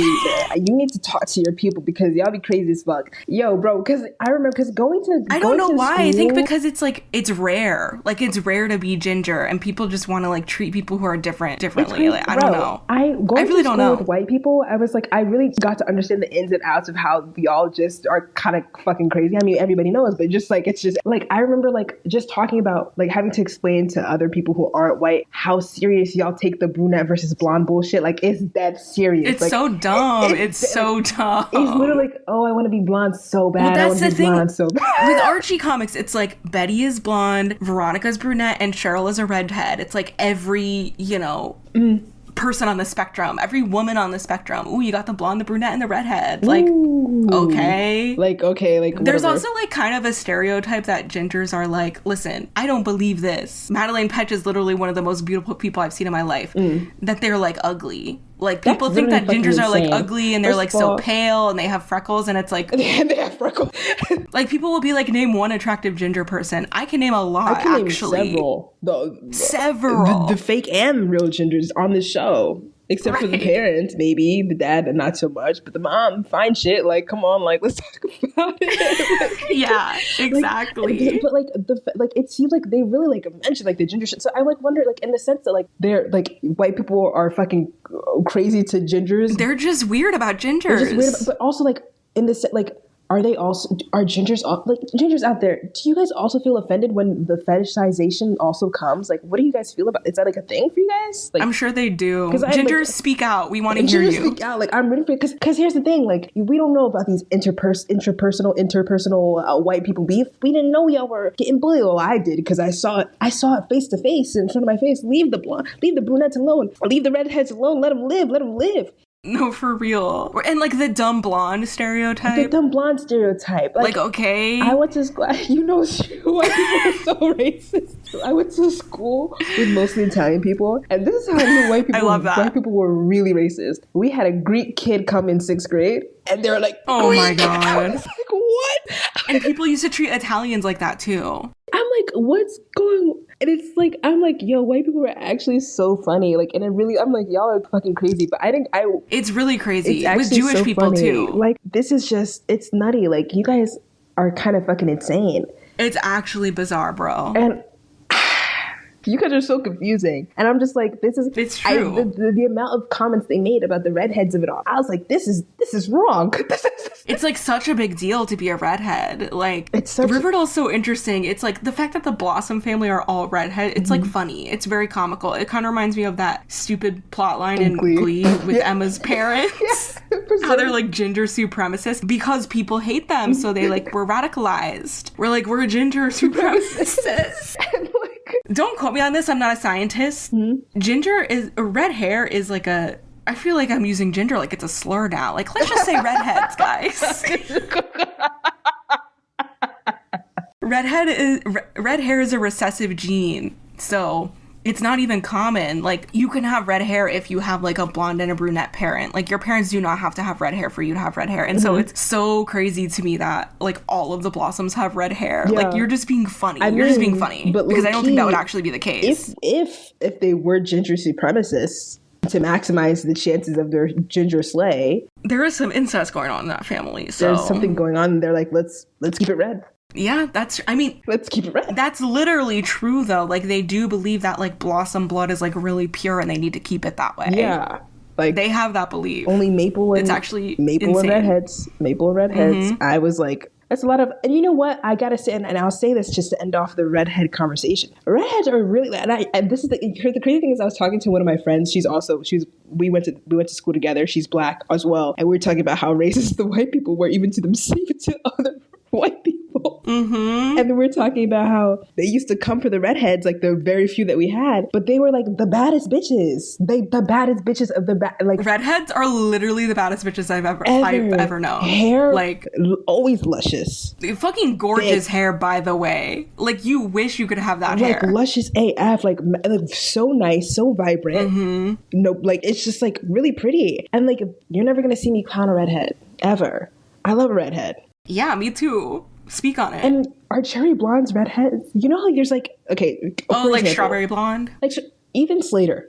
He's considered a redhead. Yes, for sure. But he's a ginger. But like, his hair is not that red. Yeah, there's like different levels of red hair. I mean, it's really orange hair, if we're being real. It's really orange hair, yeah. It's like strawberry blonde. Like, some people have like reddish hair. It's a spectrum. Ginger is a spectrum. It's a spectrum. Oh my God. Ginger's a spectrum. No, but I'm glad we had this conversation. Gingers, we're here for you. Gingers, we love you. We are allies with the ginger community. With the ginger. I remember on TikTok when like Black people were like, oh, we love ginger, and the ginger people are crying. They're crying on ginger TikTok, being like, we feel so like seen and accepted. I'm like, what are y'all doing? There's so many stereotypes against any sort of like white person that is not just like a plain white person. There's so many stereotypes, like Italian people, Jewish people, like ginger. I swear to God, it's crazy. Yeah, fix that. This is white on white crime. Mayonnaise on mayonnaise. Girl, crime. it's just getting Terrible. worse. Look at the climate we live in. It's getting worse. Look at the client. It's so bad, but whatever. We're pushed. First of all, that 2:00 announcement that wasn't even an announcement pissed me off bad. That pissed me off so fucking bad. We're recording this on Tuesday, September 2nd, when Trump was hyping up the fact that he was gonna make an announcement at 2 p.m. It was nothing. It was fucking nothing. We were hoping that he was like, I'm dying. I have a debilitating disease. I didn't say that on a public forum, though. Don't come for me, FBI. Yeah, maybe we'll cut that part out. Oh my god. Maybe. We'll see. We're moving it to Alabama. Space. We've been behind on the space. We're going to space, but now we're moving to Alabama. That's a great impression. Thank you. You should go on SNL. It was North Carolina. North Carolina, they do mail-in ballots. Mail-in ballots. You don't want mail-in ballots. I'm like, I was literally sitting there. You've had me wait for 40 minutes now. I've waited, because I clocked in at 1:58. 1:58 on the top. Excited to hear the news. Only for him to arrive 40 minutes late. Of course he did. And you know what? Like last year when all the conservative MAGA hats were doing all these conspiracies about Biden, right? And like they're like, oh, like he's a clone, this, that, and third. And like so quickly today, people are like, oh, it's pre-recorded. I was like, you know what? I understand how you get into that when you really hate a motherfucker that bad. Yeah, that's literally been all of Twitter for the past few days with the theorizing about him. It's just a conspiracy. It's like we sound like what's like, wait, I get it. Ex-QAnon. I was like, I understand how you guys got here almost. How did we get here? Okay, it's really back in. Anyway, the quotes from this episode. Yes, quotes. Yeah, what are your quotes? Those are on mine. When Josie said, "Read my gloss lips, Justin Ginger Lake." Another Ginger reference. What the fuck, guys? Another Ginger Lake. And also, let's really talk about it. Busted Timber fake. This joke has been seen before. What was that on? That's Glee. Is that like a later episode? I don't recall that joke. That's like season 1. I think that's what someone called Sue. Oh, that's why. Yeah, it was a Sue. Called Sue. Sue says like 1,000,000 words per episode, so I forget. It's like Sue's dialogue is what would happen if like Cheryl and like Veronica's dialogue like made a little more sense. Yes. Because it's like a run-on sentence, but like I can like keep up, like I can understand, you know what I mean? And the thing about it is that over time, the insults, it gets better because you start to understand what the fuck she's talking about. Mm-hmm. And I'm hoping maybe on my 4th rewatch of Riverdale, after I've Googled every buzz term, that maybe I'll be, but the thing is, I don't think I'll even understand the sentence even better. Like the thing is, like, no, you legitimately have to look up words. Like you have to look them up, but I feel like Sue's jokes get better when you understand, like, oh, haha, that's what she meant. But I feel like even if I understood what the fuck they were talking about, it still would fall flat. It would. The thing is, it doesn't make sense that teenage girls would be making the references that they make. Like, it's like, what the fuck do you know about, our town, Veronica? What's that? It's a play from like the 1930s, or like Blue Jasmine, a Woody Allen movie. You're not fucking watching that shit, Veronica. Like, at be all. serious. Like, and it's also like that doesn't even make sense. Like it actually genuinely doesn't make sense. Like it actually, like I can't even find like a world where it would make sense. I feel like they're doing this like, oh, she's from New York and she's at Posh or whatever, and it's like nobody. She's so cultured. Yeah, but she's like nobody in New York is like doing that. Like, come on, don't embarrass me. Like, stop, please. She's like, embarrassing representation of New York. She is. Like, where's her accent, first of all? Can we talk about the fact that, like, they race bent Veronica? Like, obviously in the comics she's white, and they wanted more diversity in the show, so they made her Latina. But it's so funny because it's like their last name is still Lodge, although that's explained later on because that actually wasn't Hiram's original last name and he changed it. But it's like so funny because it's like, well, it's not funny, but it's like so half-assed because it's like you wanted to make Veronica Latina. I have no idea what her ethnicity is. In real life? Like literally could not tell. In the show. In real life, she's Brazilian, right? The actors are all different ethnicities, but yeah, Cami Mendes is Brazilian. Did you call her Cami? Yeah. You know her? That's my girl. That's your girl. That's my girl, Cami. Anyways, whatever. Who cares? Anyway, Cami. it's like I have no idea what Veronica's ethnicity is, and then like sometimes they speak Spanish. They literally say it's so unrealistic the way that they speak Spanish. It's like they always say mija. You say nothing else in Spanish. You only call Veronica mija. Mija. And by the way, in case you forgot. We're Latino. We're calling her mija. And she literally, and you know what? She's literally the only representative. And here's the thing, she never speaks Spanish. She sings one Spanish song at one point. Was it in this underground speakeasy? Yes. I think I remember that. RS2. It was in the speakeasy. And listen, hear me out. I think the show uses gingers as a minority. They literally do 100%. It's not a very diverse show. They do better. They do better later on. Okay, let's talk about this right now. Let's talk about Josie and the Pussycats. Yeah. Let's get into it. Because they're like the only real black representation at first. And they're just there to come in and do a song, and they're like, they're bad. We're so cool and famous, and we sing or talented, and we just come in to do a little bop and leave and hug Cheryl. Right. There's this scene where Archie goes to them because he's like, I've been writing songs. I'm gonna like go to the Pussycats and like ask Josie if she wants to use my songs. And Josie's like, excuse me? Right. We write our own music. We have a brand. And I'm like, why the fuck would Archie think that Josie would be interested in his music? Which, by the way, ass. It's bad. Everybody likes him. It's so terrible. It's so terrible. The Pussycats' whole brand is that, like, it's supposed to be women of color. They're not using your fucking songs, Archie. Sorry. Get out of here. He flew to, it's like when on TikTok, when the gingers were feeling accepted, they got a little too comfortable. I'm gonna go to the 3 black girls in school. I feel so seen. I'm gonna go to the 3 black girls. That's so funny. Everybody had to be like, not too much now. You're getting too comfortable. You're getting too comfortable. Archie, you like, what do you mean? Like, he starts We're not giving you summer. A pass, Archie. At all. Like, remember. That's so funny. You remember who you are. It's important to talk about them because, like, I don't know if you're familiar. Well, you're familiar with, that thing that happened in 2020. This is like when Lea Michele got exposed or whatever. I mean, like, everybody knows that Lea Michele was an asshole before this. But, like, this was happening with like every show because of Black Lives Matter in 2020. Shit was getting exposed, okay? The black actors on this show, really actresses, it's really much, they don't really have any black men on the show. There's just about one, and he gets so, like, and I saw him, I was like, I know you, and then I don't think he ever fucking appears ever again or speaks. He's in like maybe 5 episodes in the whole show, and he's kind of a villain at one point. Chuck, you'll see, he's in the next episode. He's in episode 3. But yeah, the actresses on this show spoke out because they were like, we were always like treated like secondary characters on the show. Like they called the writing out. Like Vanessa Morgan was out here on Twitter, and Ashley Murray, who plays Josie, they were like, yeah, like you never gave us storylines, like we got treated like shit. And then season 5 starts, 2021, Tony's like a main character. Suddenly Tony's like the main fucking character of the show. So it worked. It's like, girls, let your voice be heard. Let your voice. And I think she also spoke about hair, right? Like having to do her own hair and makeup and stuff like that. Yes. I remember listening to her talk about like maybe like a first day or something. I don't remember. I don't want to say the story wrong, but how that was always like a battle, like with doing her hair and stuff like that. And Amber Riley also talked about that as well, like on Glee. They used to not have black hairstylists on shows. Like, that's actually insane. And I think Amber did say her makeup team was good. I think it was just like her hair that she didn't trust other people to do, I think. Yeah, you can comment on that because there's points in the show where Tony's hair, I'm like, girl, they couldn't have done a better job with this. They throw on a little headband, do a little quick weave and call. I'm like, oh my God. Yeah. Like, the poor girl. It's because she has to have that pink hair and they're like, what do we do? Iris from fucking The Flash also went through something like this too. Like, hello, what's going on? Like, I don't know how it's gotten like ever. I don't know if it's gotten better.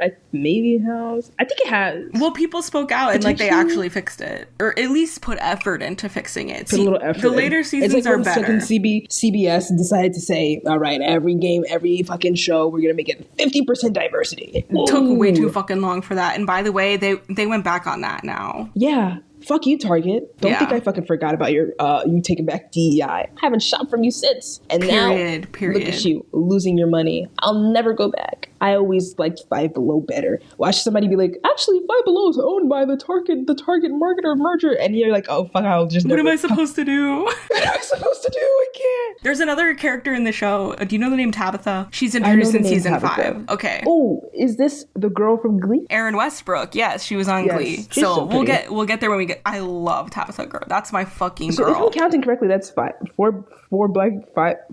5 black people. 5, but like Val and Melody, who are the other members of the Pussy, barely ever speak, dude. They get a good episode later on because they're like, oh, we have to fix this, whatever. Anyway. There's more like minor characters that are black. Anyway, back to the episode. Yeah, Kevin's line, when Kevin says Betty and Archie aren't dating, but they are endgame. They said endgame in the first episode of the show. This is like when they said OTP and Glee, and I was like, let's not. It feels like you're breaking the fourth wall, and it should be illegal. I don't want you doing that. I don't want you to do that. And it took them like 6 seasons to do that. This is a fucking pilot of Riverdale. And there's also this really funny line where Cheryl says, Josie and the Pussycats are performing a cover of the song my parents claim they were listening to the night Jason and I were conceived. And I was like, why would I ever want to fucking dance to the fucking song your parents were fucking to when you were conceived, Cheryl? That's such an insane line. Are you fucking it's kidding honestly me? That line gives Glee to me. That's such a Glee line. It really is such a Glee line. It's such a Glee line. Oh my god. Do we have anything else to say about episode 1? Nothing else. Just that Kevin and Moose are about to go fuck in the woods, and then they see bloated Jason with a bullet to his head. Right. Oh, there's this scene between Betty and Veronica, like right before they ask Archie out, when they're like walking on the track field. And there's this like quote. I see this like every few months. This went so fucking viral on Tumblr back in the day, and I saw it on Twitter recently too. Every few months there's like an image it's like a screenshot of Veronica from this scene with a quote, and she did not say this. It's a completely fake quote, and people will post it like it's some like profound thing that she said, and I'm like, she never fucking said this shit. What is it? I think I saved it. Innocent people are not stupid. They just think everyone has a good heart. She did not say that shit. Why are you... Was she even talking about something like that? What was happening? She was talking about how she's like a reformed mean girl. Betty's like, oh, you're being so nice to me. And she was like, yeah, well, in New York, like, I was kind of mean. I was like Cheryl, and now I'm trying to turn over a new leaf. Betty's so funny. Betty's like, you're being so nice to me. Betty wanted to kiss her so bad. Betty, relax. Reel it in. Reel it in, Betty. Lily Reinhart really has chemistry with everybody. She really fucking does, dude. It's like, so, Lily, meet me somewhere soon.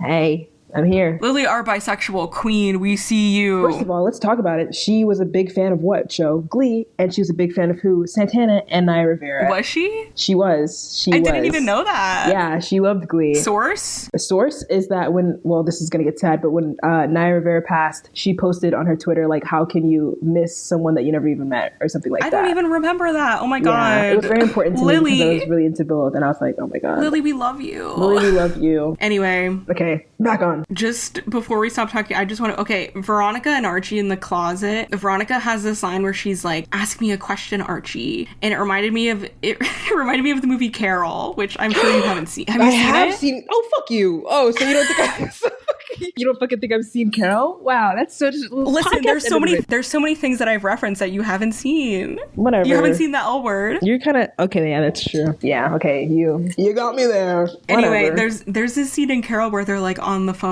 and Rudy Mara's character, is her name Therese? Yeah, she's like, ask me things, please. And I was like, Veronica, you want to be her so badly and you're not her. You're not giving what they gave in that scene. You want to make tension so bad and I'm not falling for it. I don't want this soup. Bad soup. You're not lesbians in the 1940s.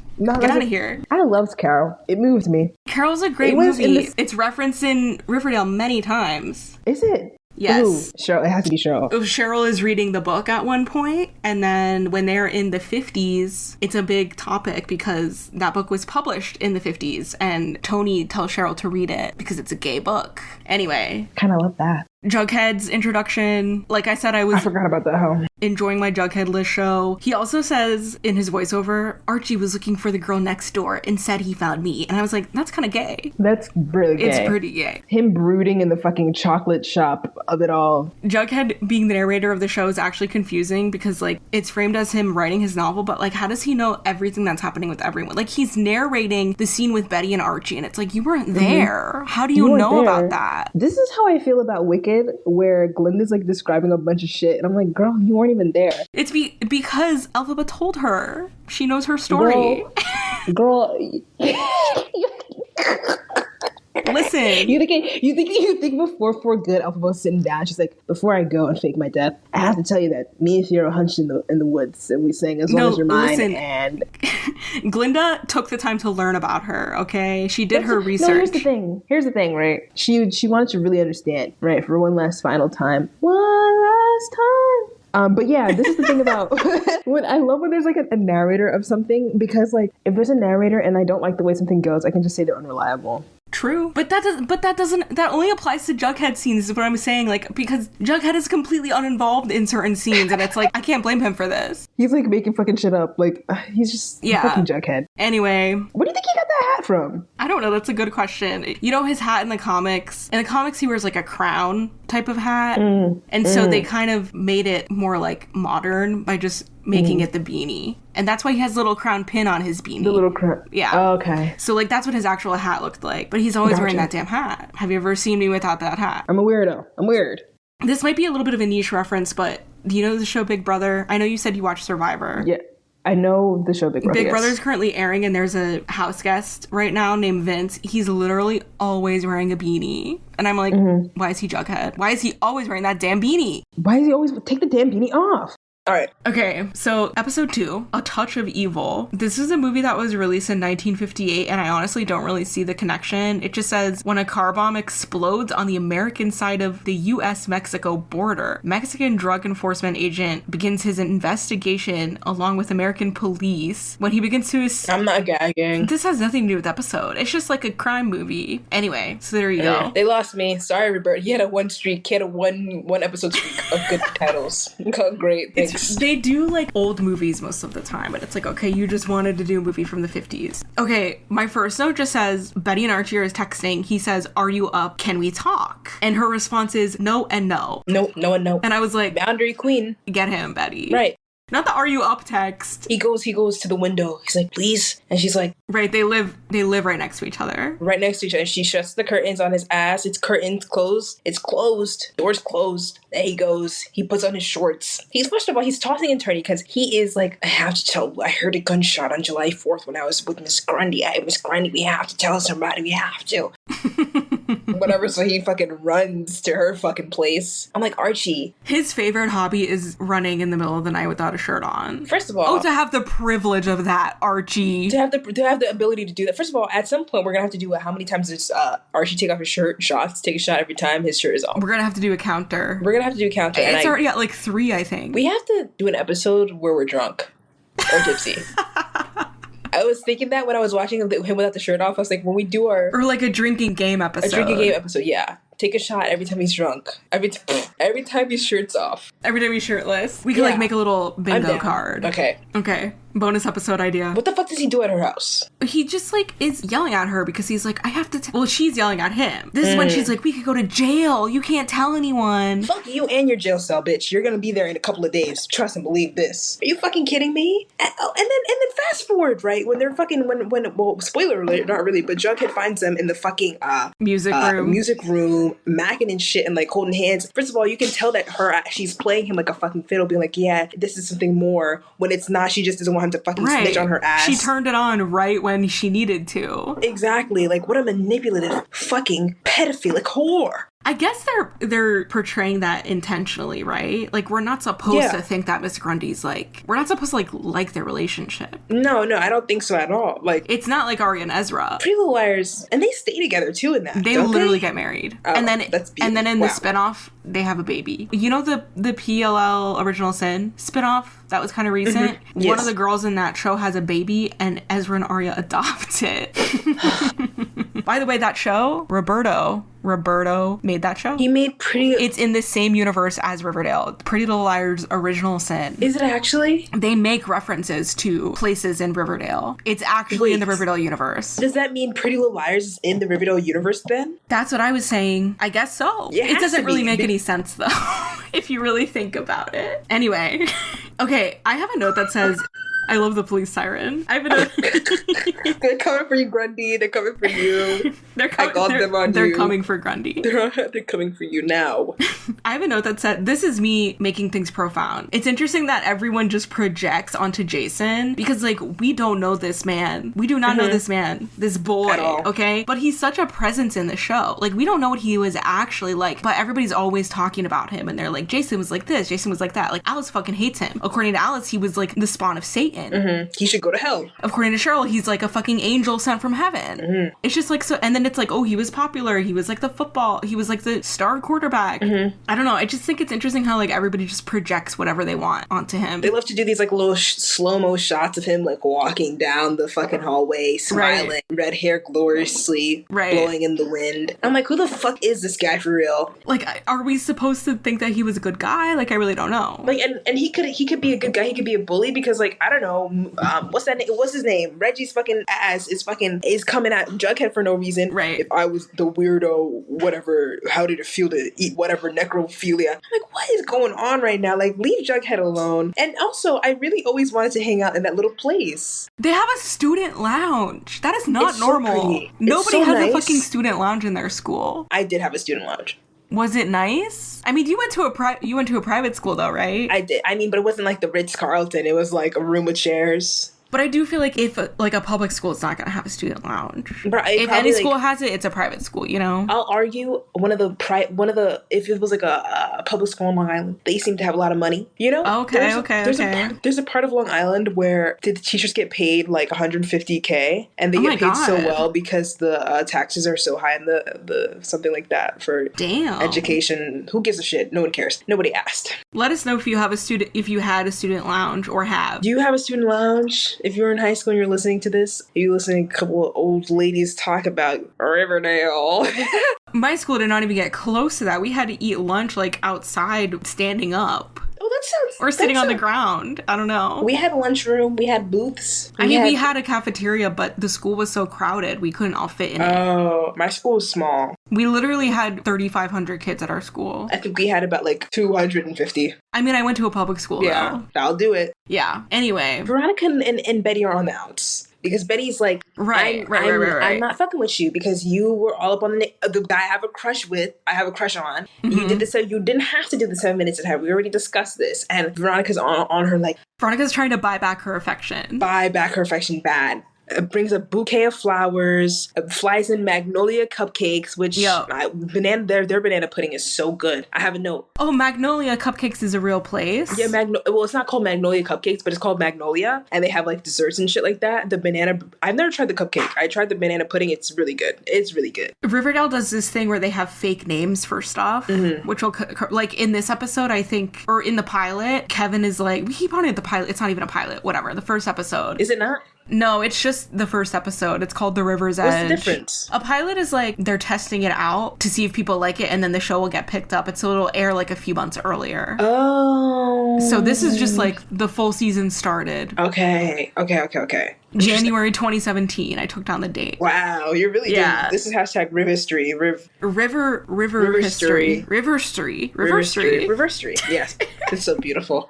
Anyway, Kevin says Malmart, like instead of Walmart. They do stuff like that where they change the names. It's so stupid. Wagnolia. But Magnolia is real. They say like American XS instead of American Express. Okay. I wonder why. I mean, we'll pick out our favorite ones as the show goes on. Because now that I know that it's a thing, I probably would. Because they just talk so much jargon about stuff. Yep. I'm like, what are you guys talking? Like, I can't even pick up on these things. Exactly. Whatever. Exactly. And I get okay. It's fine. I was just gonna say again, their dialogue just confuses me so much. Jughead has a line where he says sardonic humor is just my way of relating to the world, because I think he makes a joke about like, can I use Jason Blossom's death as a way to get out of gym class? Ha ha. And I was like, that's rude as fuck, Jughead. That's fuck mad you. Rude. That's mad crazy. Like, that's actually crazy. Like, and Archie calls him out on it, and Archie's like, don't say that. And then he's like, oh, it's just my way of relating to the world. And I was like, okay, here we go with Jughead being annoying. We lasted 25% of an episode before Jughead got annoying. It could even be less, because even oh my god, Jughead. First of all, Jughead thinks he's fucking Sherlock fucking Holmes. He thinks me he's off. So fucking cool. He corners Archie's like, we're supposed to hang out July 4th, but you weren't there. Jughead, who died and made you fucking king? Can you go fucking to the whatever dingy place you came from and stop pressing my man Archie? I'll be saying that until the time jump. He just gets worse and worse every season. This is not a Jughead. We do not like Jughead on this podcast. He has some good moments. He has some good moments, but like for the most part, it's just like, do you think you're so entitled? I mean, I'm sure there's like a deeper character analysis we could talk about how I'm trying to gain control I mean, he has backstory that you learn about, but yeah. Backstory but he's still fucking annoying. Yeah. No, exactly. He's still he's pretentious as fuck. Like, as fuck, bro. He thinks he's so much better than everyone else. Hey, the only time he ate this episode was when he was like, Archie, you gotta stop. Like, Miss Grundy's fucking lying to you. I was like, okay. I was like, listen to him. Oh shit. My lights just flickered. Jughead. He's after us. Jughead's mad. He's mad. But that was the only time I was like, okay, Jughead, like, I have to give you your threes. Right. Archie was wildin', bro. I have to give me your threes. Like, cause he was right. He was like, she's taking advantage of you. Like, he spilled. And I was like, he did spill. I was like, I like you. I like you right now. I like you right now. There was a point where they're doing the dissection, right? And I just had a question. Did you do dissection in school? I didn't do one. We did dissection, but we didn't do like animals. We did owl pellets. Poop? Which is like poop. Oh, okay. Yes, we did owl pellets. I don't think they really do like animals anymore. And what did you find out from the fucking pellets? What was the goal? I don't remember. I think we just like saw like stuff that they ate. I don't remember. This isn't like middle school. They're just having y'all do bullshit. That's what that was. Just playing shit. Like, where is the science in this? It's not. Well, I just wanted to ask that question because Cheryl stabs that frog right in the heart. I was like, whoa. That was funny. I was like, whoa, girl. Reggie calls Jughead Wednesday Addams at one point. Yes, he does. I was like, okay, that's an insult, okay. To Wednesday, obviously. Kevin also is constantly talking about how hot Archie is. He says no straight man has that body. What does that mean? No, I was straight men don't have abs? Do you know how like when they talk about like there are some guys who are Instagram fit? Yeah. Have you heard? That's what that reminded me of Instagram fit. But yeah, I was like, what do you on about? What do you on about? Kevin just I feel like most of Kevin's dialogue is about him being gay. Exactly. He's literally the gay best friend. He's the gay best friend. I don't know what to tell you. Him and Moose, and him being like, "Oh, I'm not gonna be with Moose because Moose is like two, and oh, Moose has a girl. Moose is dating Midge." Yes, Moose and Midge, OTP. Just kidding. Endgame. They're not OTP, but yeah, he has a girlfriend. Because at first I was like, Kevin, what's your fucking deal? Like, why do you not want to hook up with Moose? He kept being like, he's too straight for me. Like, what do you mean? He was hooking up with you. Like literally last. But then he was like, oh, he has a girlfriend, and I was like, oh okay, yeah. Actually, like, that's valid. You're so right, Kevin. Choose you. Yeah, pick you up. You like, you're so right. I'm sorry I even questioned you. I should have respected you and your boundaries and what you're reading with the guy. I don't know Moose from a can of paint. I don't know why I said that. Sorry. I'm sorry. This is when I said I literally have to put the subtitles on whenever Cheryl's speaking because I have no idea what she's talking about. This is when she was like doing the morning announcement. Mm-hmm. She was like speaking over the microphone at school. She said #Riverdale strong. Wait, what is that? Exactly. What is that? Okay, like I guess. And like the sharks in the school. That was all unrealistic. I don't think they'd be able to do that. I don't. Would they come to school? Well, they can't talk to minors without an adult present, first of all. But they do all. Yeah, we'll say he's a dirty cop. Well, aren't they all? Aren't they all? A cap. And that's why Fierro's a bitch. No. Speak on it. But yeah, I was like, first of all, what really was unrealistic was that Cheryl. Like, the most unrealistic thing was that she's doing the announcement with them. Like, girl, you want to be part of the team so bad. Sit down. Why girl, are you under here? Investigation too, ho. Brother or not, I don't give a fuck. You're first on my list. She's a huge suspect for sure. I mean, that's why they arrest her ass at the end. She was with him when he disappeared. He fell because he was gonna get my fucking glove. What, she said she can't swim? I don't think so. She said she made it out and he didn't. Oh, that's a very loose story, Cheryl. Loose story, Cheryl. We gotta watch episode 3. I really liked everybody like strategically choosing their lab partners. I thought it was like really cute and fun. That was fun. That was cute. That kind of like gave me glee a little bit. I don't know. Yeah, Veronica was like, Betty's gonna be my lab partner, and Betty's like, actually, no, I'm with Kevin. And then Moose is like, no, I'm with Kevin. And then Archie's like, no, I have to be with Cheryl. Like, they all had their little agendas. Doing their own little thing. And then at this point, okay, so they're dissecting animal, right? They do that little cute little scene, which is like, and this is why I love, like, this is like let's really be like, this is like the good high school soup, not whatever the stuff that they're doing. Like, it's like, oh, we're like, we're a group of students, not just the core 4, but that's what I really liked about this episode is it was so focused on like the relationships between the teens. And I was like, oh, this is good stuff. Yeah. And you know what? This episode did have like a good amount of stuff with like the adults that I don't care about. Like in the same way for Glee, like when they would, but you know what? As time goes on, I actually like the adult storyline in Glee as well. Like I think it's actually kind of funny. But before it was like I don't want to see these hags on my screen. Like, no way. Like, get them away from me, old ass people on my screen. Like, give me the kids. That's how I felt watching this episode. Like, Hermione, I don't care that that's you were why in you the watch chocolate teen shop. shows. You watch it for the teens. No, like, I mean, I'm I don't mind like, looking at Hermione, not gonna lie. I mean, I don't mind looking at her too. That was a good outfit she had on. It was a good little work. She's working hard. You know what I'm saying? She looked cute. She looked cute. Yeah. She did. They don't, yeah, it's like I don't really care about them as much. I care about them when they're like interacting with the teens. But other than that, nah. I have a note that just says, I actually really like Archie and Cheryl's relationship. Mm-hmm. This is like kind of an opinion that I have about the whole show. They have kind of a consistent relationship that I do like. I think it's really sweet. Like, Archie actually kind of cares about Cheryl. Which is like confusing because it's like, why do you care about Cheryl so much? But I guess... But I think it's just because he wants to be like a good person. Like, I think it's less about her actually and more about him just like wanting to do the right thing. But like, that's more than anyone else is doing. And I think he also like feels like a little guilty because I think he thinks he knows what happened to Jason. So I think that plays a role in too. But listen, hear me out. They are the Fintana of Riverdale. Yeah. I mean, the Archie Finn comparisons are definitely there. They're there. The Cheryl Santana comparisons are there. Yeah. I mean, you're not wrong, but I think we have differing opinions on Finn. I don't like Finn. Oh, I know that you love him. Listen, here's the thing. Here's what I'll always say, right? Mm-hmm. If I love Santana, I can't shit on anybody else's fave. Because she's a menace to society, so... I mean, that's true. Once you really like understand that everybody is really not like accept that they're really just terrible people, you really can have a little more fun. And Finn, he has his moment. It's a glee deal. Here we go again. I definitely think that Archie's a better person. Well, Archie has better. I mean, they're both teenage boys just trying to do the right thing. Let's say that. And yeah. They're both trying, and one does. I don't think better. Archie's mistakes are as bad as Finn's. I'm just saying. I mean, no, Archie's just I don't think his mistakes are as bad as Finn. I do see the comparison, but for me, they're better than Fintana because I don't really like Fintana. But their friendship is sweet. Their friendship is sweet. I just hate the way they did the coming out storyline. But I mean, we don't. I honestly blame the writers more than I blame Finn. I hated it. That's like one of the problems I have to be like. It just pisses me off bad. Yeah. Like, honestly, Archie would never. He wouldn't. He would never. Archie gets it. Archie totally gets it. Why don't you just come out the closet already? I think I know why you walk around so mad at the world. Oh, stop. I'm having PTSD. She might not love you back. See you at the mash off. Which honestly is not even true. That pisses me off too. No, like, what do you mean she might not love you back? You made that up. You literally made that up. Like, we all know Brittany wants her cookies so bad. Like, let's be serious. Like, don't piss me off, Finn. They're literally together at that point. Like, what are you even talking about? When she jumps off the fucking thing. She's on some like, well, no. She's just like, everyone's gonna know now. Because of you. The whole school already knows. The whole school already knows. Not just the school, you idiot. Everyone. What are you talking about?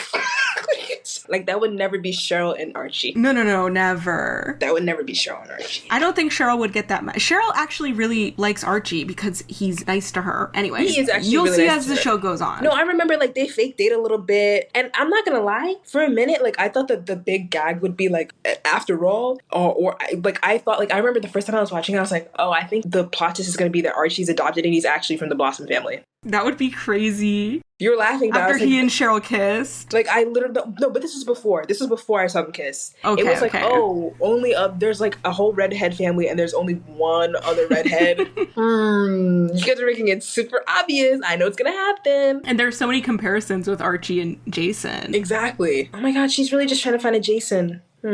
I do think that's true. It seriously is like Archie's the only one that's being nice to her, and she misses Jason. She's lonely. And he does from what I remember, he continuously gives her like the benefit of the doubt. Yeah, like he's not like, he doesn't like seek her out, but like when it comes time, like he's nice to her, you know? Yeah. He's not like going on and on about how Cheryl's such a fucking bitch like everyone else is.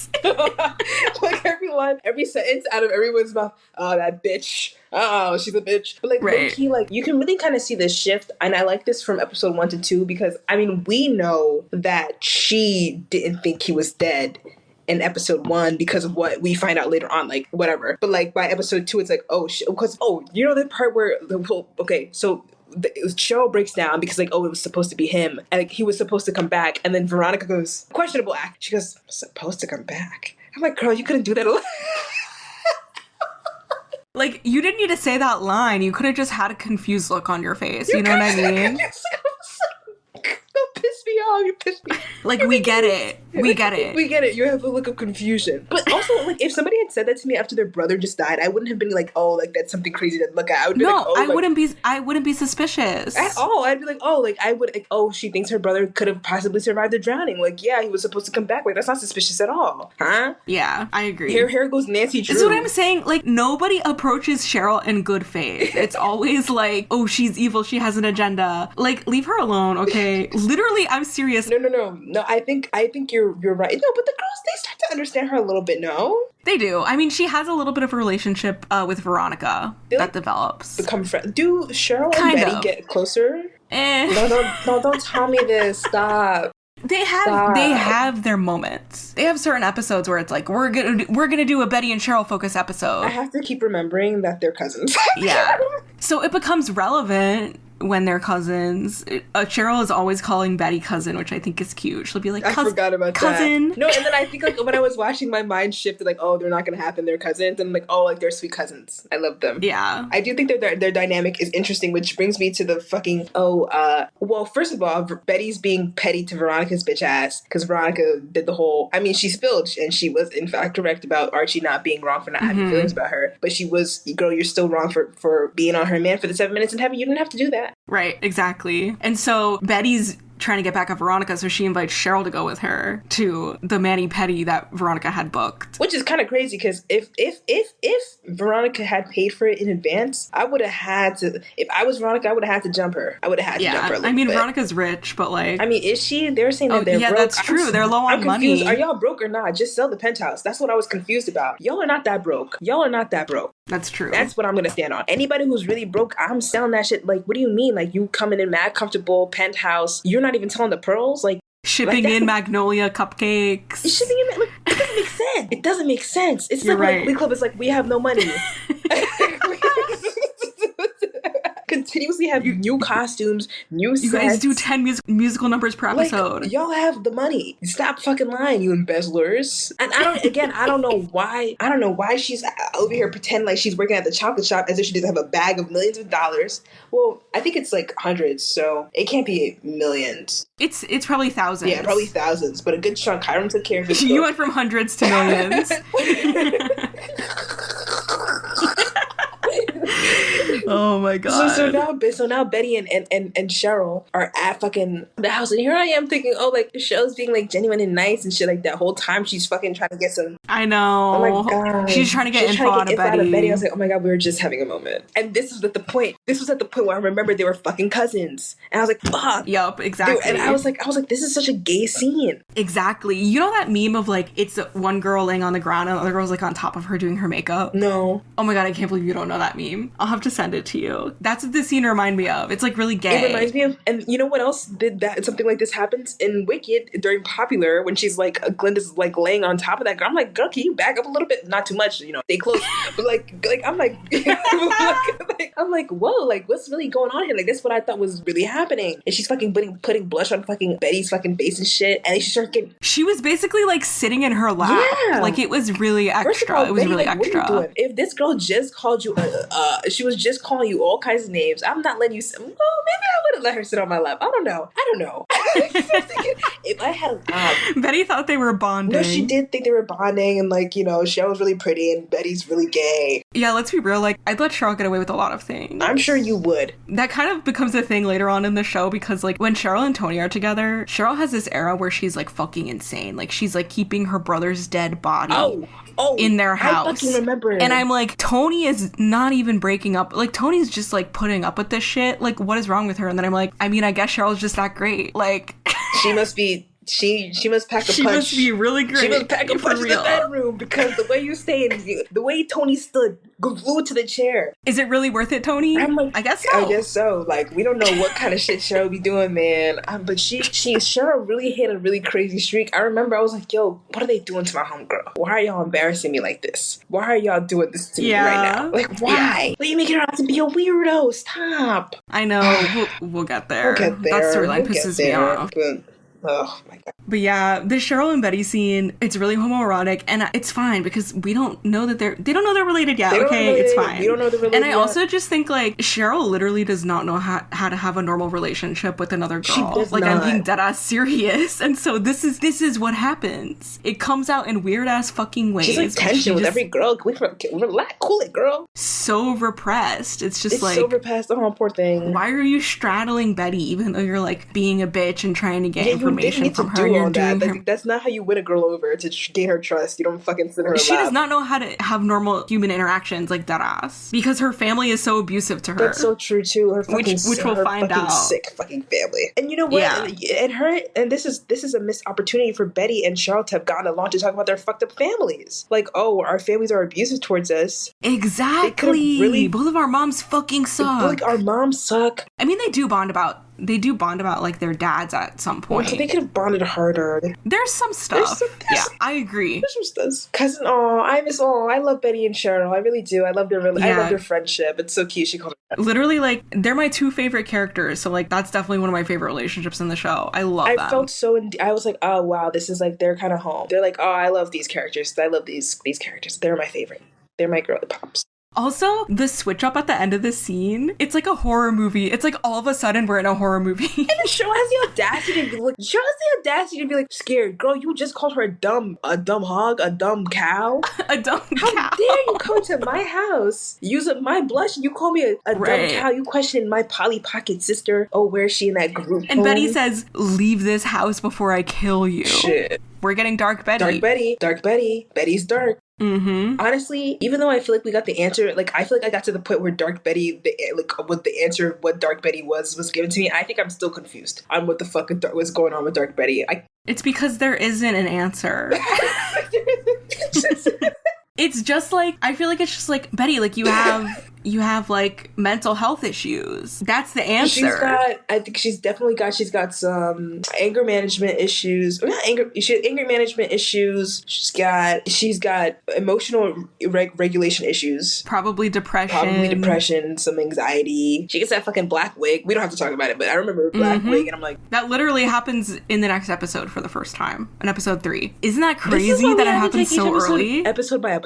Like from near on out, it's episode by episode because there's too much. Mm-hmm. But yeah, I liked when Betty threatened her ass, because how are you gonna come up into my crib, talk shit about my sister and my family? Right. And granted, has my mom been saying the dirtiest shit about your brother? Yeah, of course. Did she say he deserves to be in hell? Yeah, she did. But you don't get to come up and talk shit about my Polly Pocket. Yeah. How about we bond over this and try to get to the bottom of it together? Yeah. We both want to find out what happened. Like, hello. Anyway. Whatever. I just have a note that says, I forgot about Dr. Curdle, who is the... mortician? Yes, the mortician, thank you. Starting in season 2, I think, it's Dr. Curdle Jr., which is his son. So I'm used to him. I forgot that there was a Dr. Curdle Sr. I was like, who is this man? The show kind of gets to do what it wants with characters, I feel like. It's kind of what they do with Reggie when they replace him with fucking... Charles Melton. Yes. Who, handsome Squidward. Love him. Didn't him and Cammy used to date or something? Cammy? Yes, they did. Him and then Lily and...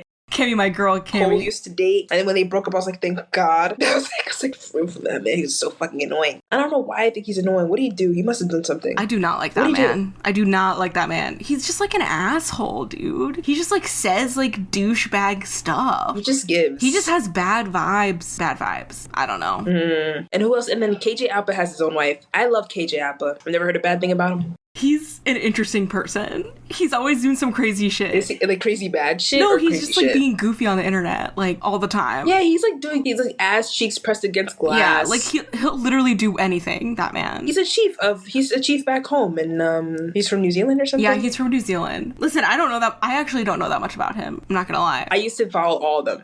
I was invested. I used to watch Madeline's YouTube videos. I used to watch her YouTube videos. Yeah, I remember that. And I was watching them every week. Like every time I was there. I was really invested. You just had to be there. You had to be there. I was there. I really was. Damn, I was a fan. Hold on. I really was. Wait, hold on. Yeah, we'll talk about when the characters get together, but a lot of the relationships in the show just like mirror the real life relationships. Yeah. Like that's why they exist in the show. So alas. Okay, so what happens next? Jughead, Veronica. I have dressing Veronica like she's a businesswoman. Why do they dress her like she's 40? She literally looks like she's business casual walking into school all the time. Yeah. I'm tired. I think the next thing that happens, we have the scene. It's pep rally. That's at like the end of the episode, yeah. Did something happen before that? I just have like random ass notes. We got Barchie lore. Yes. They've lived next door to each other since they were 4, and Betty tutored Archie, and then he was so grateful he asked her to marry him. And she was like, Archie asked me when we're 18. I'm sorry, like, I get it. Like, I don't know. Yeah. They were cute. I don't like the way, I'm gonna be honest, I don't like the way Veronica came at Betty a little bit. As if, like, you were a sad sack who couldn't tell Archie how you felt. Like, not too much on her. Like, okay. I mean, I do agree that, like, Veronica helped Betty out, but, like, that doesn't even fucking matter at this point, does it? Yeah, because you did what you did, like Veronica. She was doing, I don't know, like, not too much of my girl Betty. We're biased. I'm biased. I'm so biased towards Betty. We're biased, but I feel like it's relatable. I feel like Betty's position in this is way more relatable than Veronica's. Yeah. Veronica has that whole spiel about, she's like, most of the time the people we like don't like us back, and you just have to deal with it. And it's like, but you were just making out with Archie, and like you and Archie like each other back. Yeah, like literally, so, like, don't say that to me right now. Like, I don't want to hear it. Like, I'd be so pissed if I were Betty. I really would. And Betty really did try to, like, be like okay with it, and then he sang that terrible song, and then I don't know why that made her cry stand up, but she was emotional. Okay. That song was so fucking bad. It was torturous listening to it. So bad. Loser Like Me cleared any day, okay? Even Marley's worst song cleared than whatever the fuck this was. 100%. More Friends Than You Know. I'm streaming that shit first before whatever this is. Like, oh my gosh. I was like, skip. I hear you. I couldn't even skip it because Betty was getting emotional. I was like, oh my God, this is good acting. And I just had to press mute. Literally.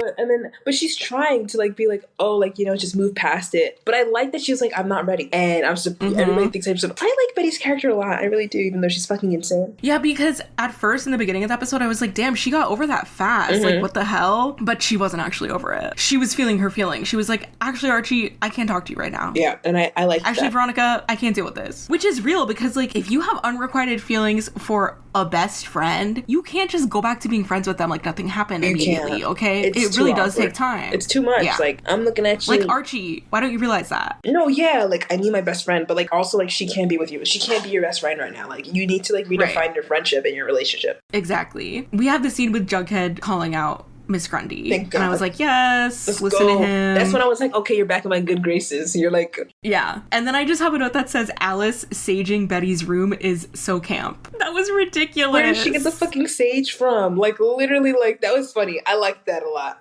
That was hilarious, dude. That was good stuff. I like that. And that's the thing, I think that's the thing with her character, because sometimes she makes me laugh, and then other times I really hate, like, she either makes me laugh or I hate her. There's no in between. That's the thing, is that like she's so like evil, but like she's funny. Yeah. And also I really like the actress as well. Yeah. And also she's paying Mr. Curdle for details on Jason's fucking dad. She's trying to get down to it.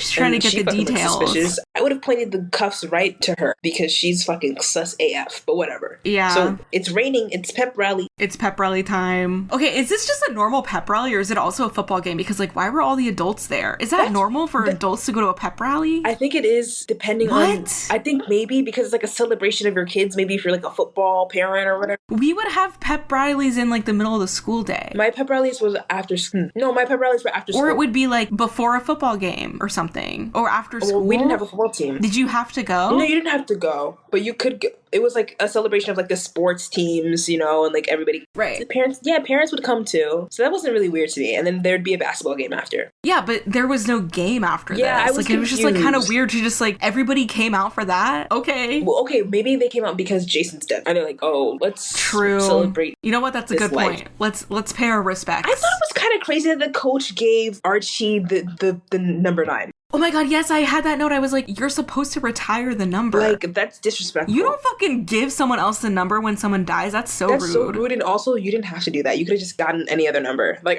I doubt 9 was the only one available in this small-ass fucking team. Like, you could have given him. If I were Archie, I'd be like, I'm not taking that dead man's fucking jersey, that Mojo Bojo on that shit. Like, get the fuck off of me. Are you crazy? I would have not taken it. Ridiculous. So he comes running out. They go, the football team. Or whatever. Right. Okay, Josie and the Pussycats perform first, I think. First of all, that dance. It was not that good. Okay, the song was good. I was bopping. The song was good. I mean, when they started, I didn't know.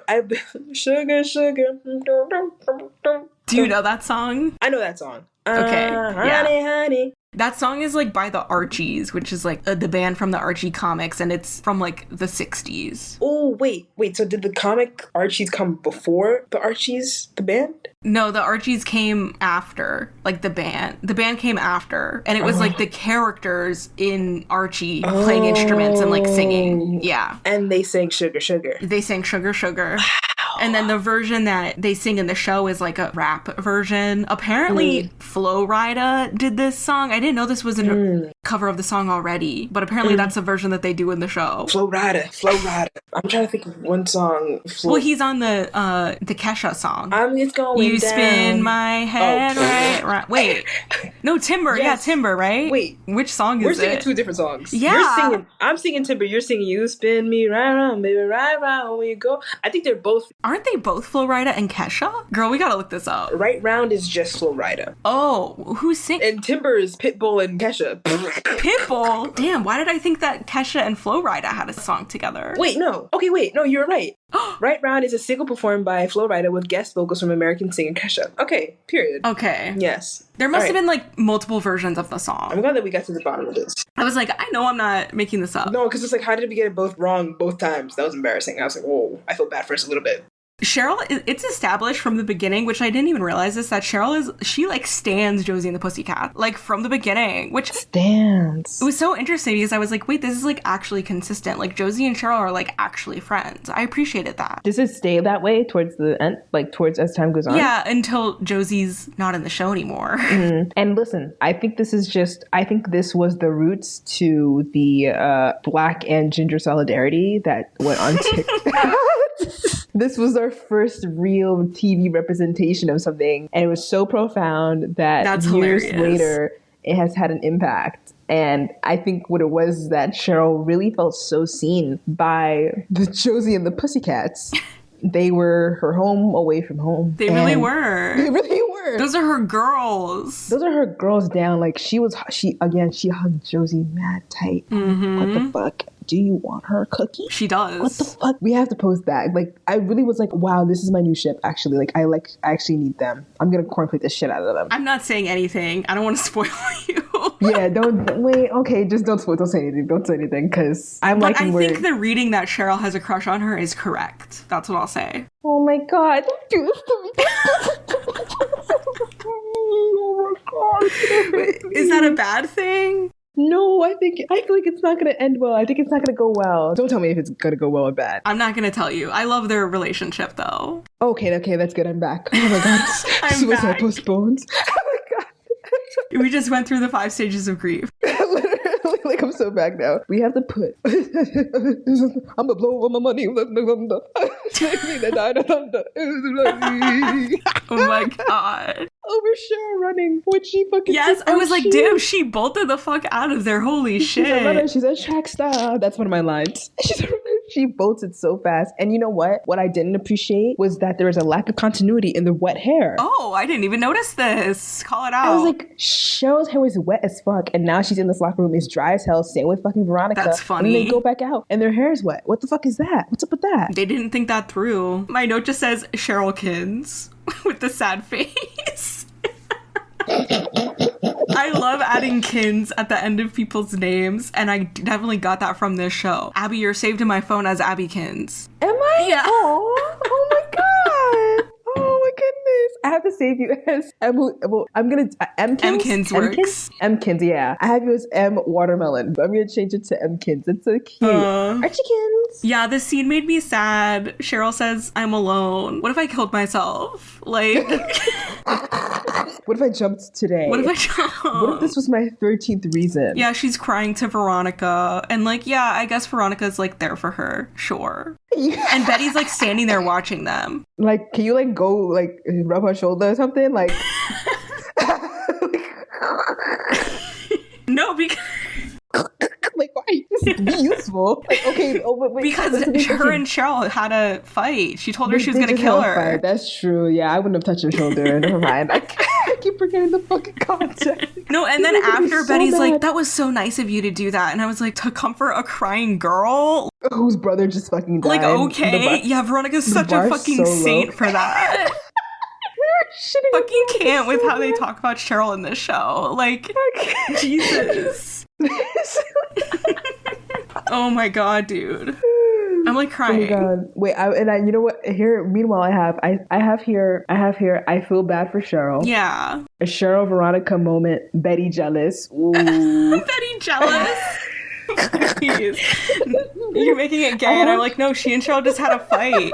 And then I was like, no, she's jealous because she wants Veronica right now. And she and Veronica just decided they're gonna try again. That's exactly. Right. Like, she's like, oh my god, like, because in my head I'm like, oh, she's jealous because she thinks that, oh, Veronica's gonna dump her and become friends with Cheryl, the more cooler girl. Like, it's only a matter of time. That's what it gave. Exactly. Mm-hmm. And then I also wrote, Betty is so bisexual. Okay. And I mean, that's my penultimate note. You're seeing the future. I know Betty's future. Okay, you know I see Betty. I mean, I know Betty. I actually don't know Betty's You're future. You're actually seeing the future. Thank God. I knew I was onto something. I have a note that just says, who is this perky ass waiter at Pops? Like, this man that brings them their milkshakes? Yes. Who is this man? We never see him again. He's so happy. Original vanilla and a double chocolate shake. Also, the fact that all of the characters always get a milkshake that is the color of their hair. Betty always gets vanilla. Veronica gets chocolate. All of the redhead characters get strawberry. Like, why? You're kidding. I'm not kidding. It's so funny.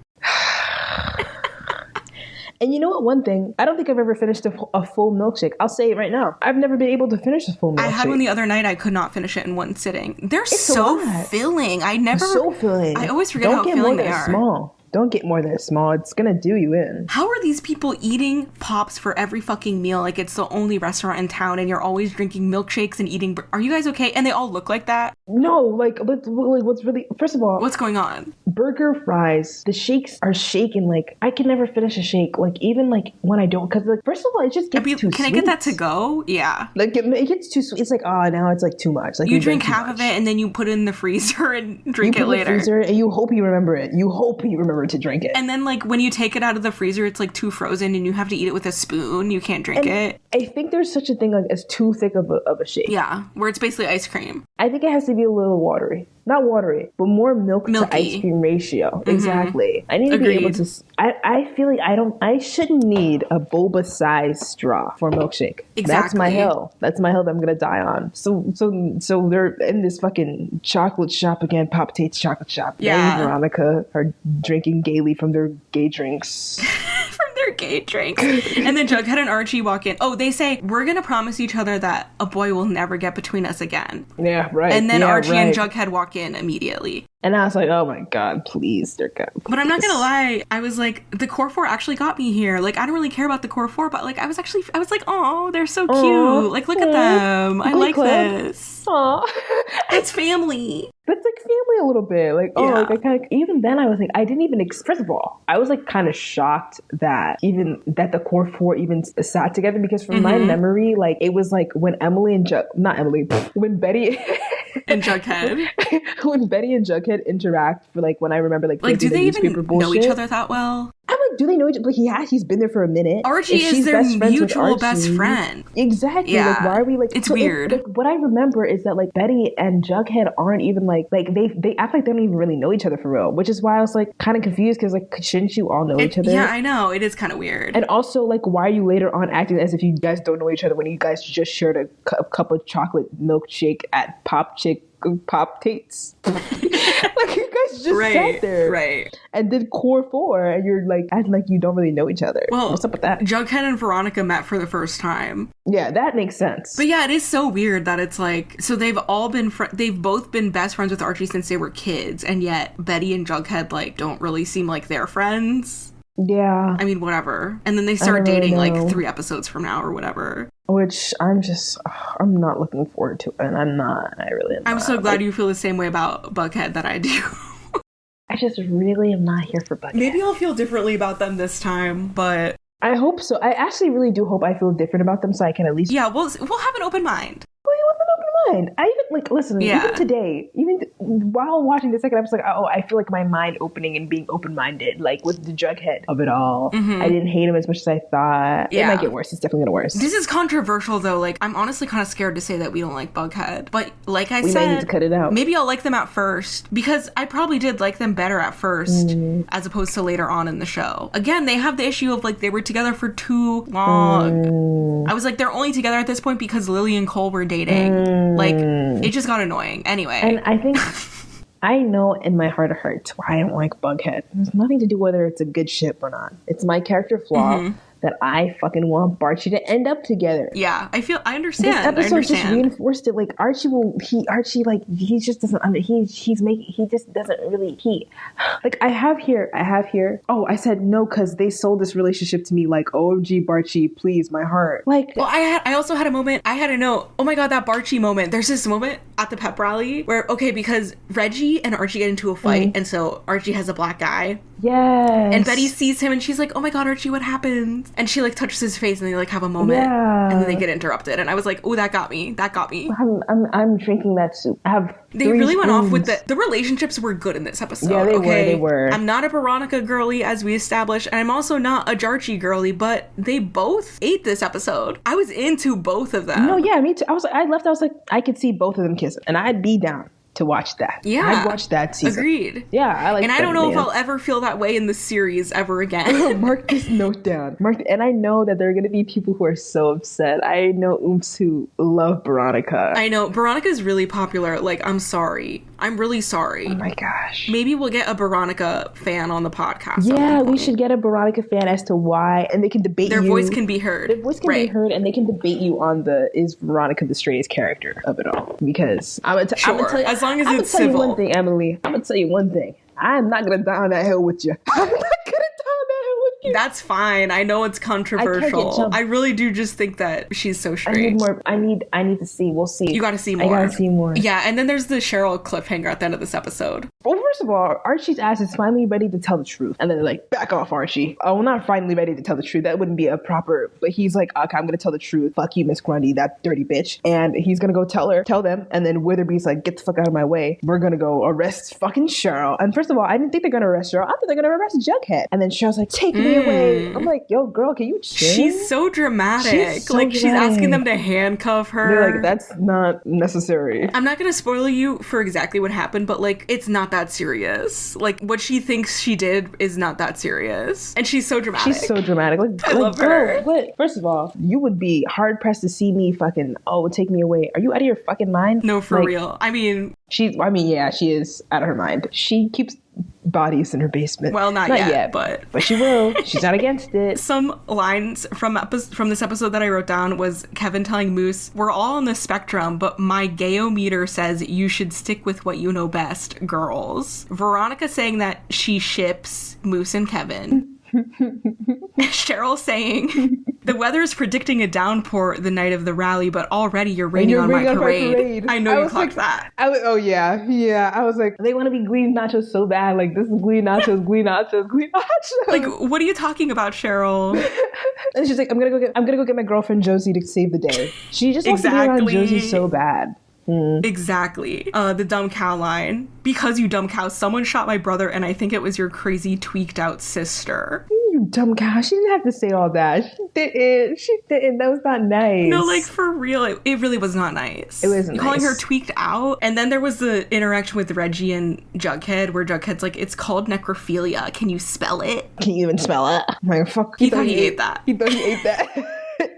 Because now I'm even more sus of you. Because the way you even know that word, you freak. Now I'm on your ass even more. No, exactly. I didn't know that word at 15. Yeah. Oh my god, they're supposed to be 15. They're sophomores. Low-key, I think that this is worse casting than Glee did for sophomores. They all look so young though. Like, they look like such... KJ Apa was actually really... I think he was like 18 in season 1. I remember him saying that he felt really scared to play Archie because Archie's an All-American and he's like from New Zealand. I remember that interview. And he was also a little baby. They all look so different. Like, specifically something that I noticed is like the makeup with the girls, like their makeup is so different later on in the show just because like the styles changed. Like, you know how like it used to be like in style to have like thinner eyebrows and now it's like thick eyebrows, and you can like literally see that evolve in the show. Especially Cheryl's makeup. Her makeup is so different in season 1. I'm like, who is this person? You can kind of see that a little bit in like when they do the 2009 episode in Glee where they like are trying to make themselves look like they're from season 1, and like Rachel just, oh my god, and it all hinges on the eyebrows every time. It's always the eyebrows. It's always the eyebrows. The last thing that I wanted to talk about was, I mean, we kind of already talked about this, but gay Cheryl moments. Okay, the first episode, her interaction with Kevin. When she told him that he's the gay best friend, like I feel like that was gay of her to point it out. Yeah, like you're aware of that, you know. Since that, when Santana says to Kurt, he's like, "Can we address the elephant in the room?" and she's like, "Your sexuality." That's exactly. It takes one to know one, you know. It takes one to know one. It takes one to know one. Her reaction to Betty and Veronica kissing, obviously. Right. Standing Josie and the Pussycats. Oh, like, you know that the tweet that went viral recently of the Wicked cast, and they're like on a red carpet, they're all taking a picture together, and Cynthia and Ariana are like next to each other, and like Ariana's arm is like around her waist, like completely. That's Cheryl with Josie. That's Cheryl with fucking Josie. It literally is. I was like, back up, she's not going anywhere. Please. Literally.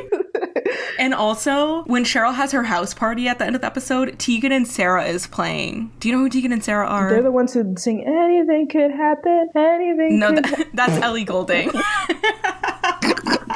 No, but they do sing. They sing Closer. Yes, all I want to get is... Yes. So they're lesbians. They're like a gay band. And I was like... Are they sisters? Yes, they're twins, and they're both gay. Oh, okay. Famously.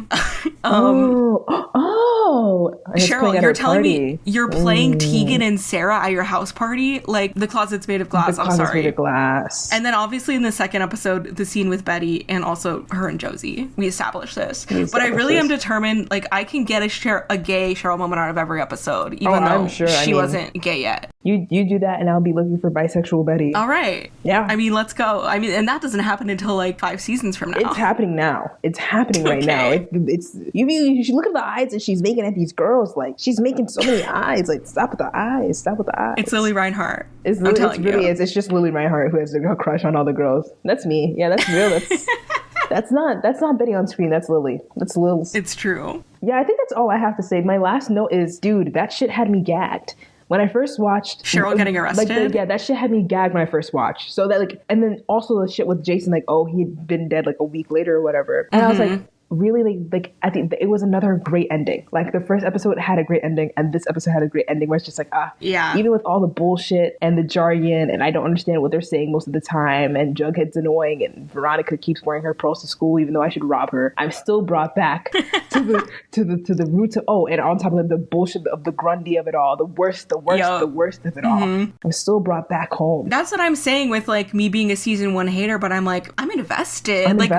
Who killed Jason? I really am. Who killed him? Even though I know exactly who killed Jason. I know who killed him too, but we're not going to talk about it. We'll leave that. We'll at least, in our spoilers, try not to talk about that, at least. We'll leave the huge things out. Yeah, we'll leave the huge things out. Yeah. But yeah, that's all. That was like, I got to give them their sixes. Their sixes. Yes, their sixes, because they always ended like a good ending. It's a good ending. I have to give them that. I do. For sure. Yeah.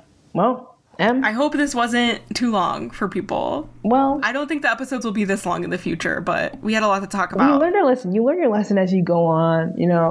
You learn your lesson, like, okay, 2 episodes, not feasible right now. Maybe later, if they're jam-packed. Yeah, we'll see, like, maybe when we watch episode 3, and it's like, I don't really have that much to say about this episode, we'll do 2 at once. Yeah. You know? Yeah. Which, from what I remember, I really do think I'm not going to have as much to say about 3 and 4, so we'll see. You say that now. I say that now, exactly. We'll see. But this has been River Deep with your hosts, Emily and Abby. If you'd like to... So professional. To comment your thoughts on everything we had to say, just keep in mind that we are just girls. And everything we say is, you know, purely our own opinion. And sometimes we might not agree with what you think, and you might not agree with us, but let's keep it peaceful. But let us know your thoughts. Let's keep it civil. It's 2025. We don't need to be fighting about Riverdale, you know? And also, let's have a conversation. I love having conversations with people who have the opposite opinion of me, if it's valid, if it's a valid opposite opinion. Not like it was out here when Riverdale was airing, when all these teenagers were online, like, sending death threats to people over their ships. No. Like, we're not doing that. No. If you want to sell Beronica to me, if you want to sell Barchie, we're adults. If you want to sell Barchie to me, I'm willing to open my eyes and my ears and listen to you. Just come respectfully. Yeah. Just like have your like thought out, well articulated arguments. Yes, you know, and thesis. And I won't even be able to argue with you because I don't even have proof. I only have vibes. So you could really sway me. You could really get me on your side. Exactly. And speaking of that, please rate. You know, if you're listening on Spotify or Apple Podcasts, please like leave a rating, a review, follow us on social media. Right. That would be really cool. We appreciate it. Riverdeep Pod on Riverdeep Pod Twitter, or podcast on Twitter, Instagram. Leave rates, like us, comment, subscribe, post notifications. Ring that bell. We're YouTubers. Bring. Let's end it. Let's end this episode with sugar. Da da da da da. Sugar. Boom boom boom boom boom boom. Honey. You are my candy girl. Those are words, right? Yeah. Good job. Fade to black. You got me wanting. Honey. You are my candy girl. And I got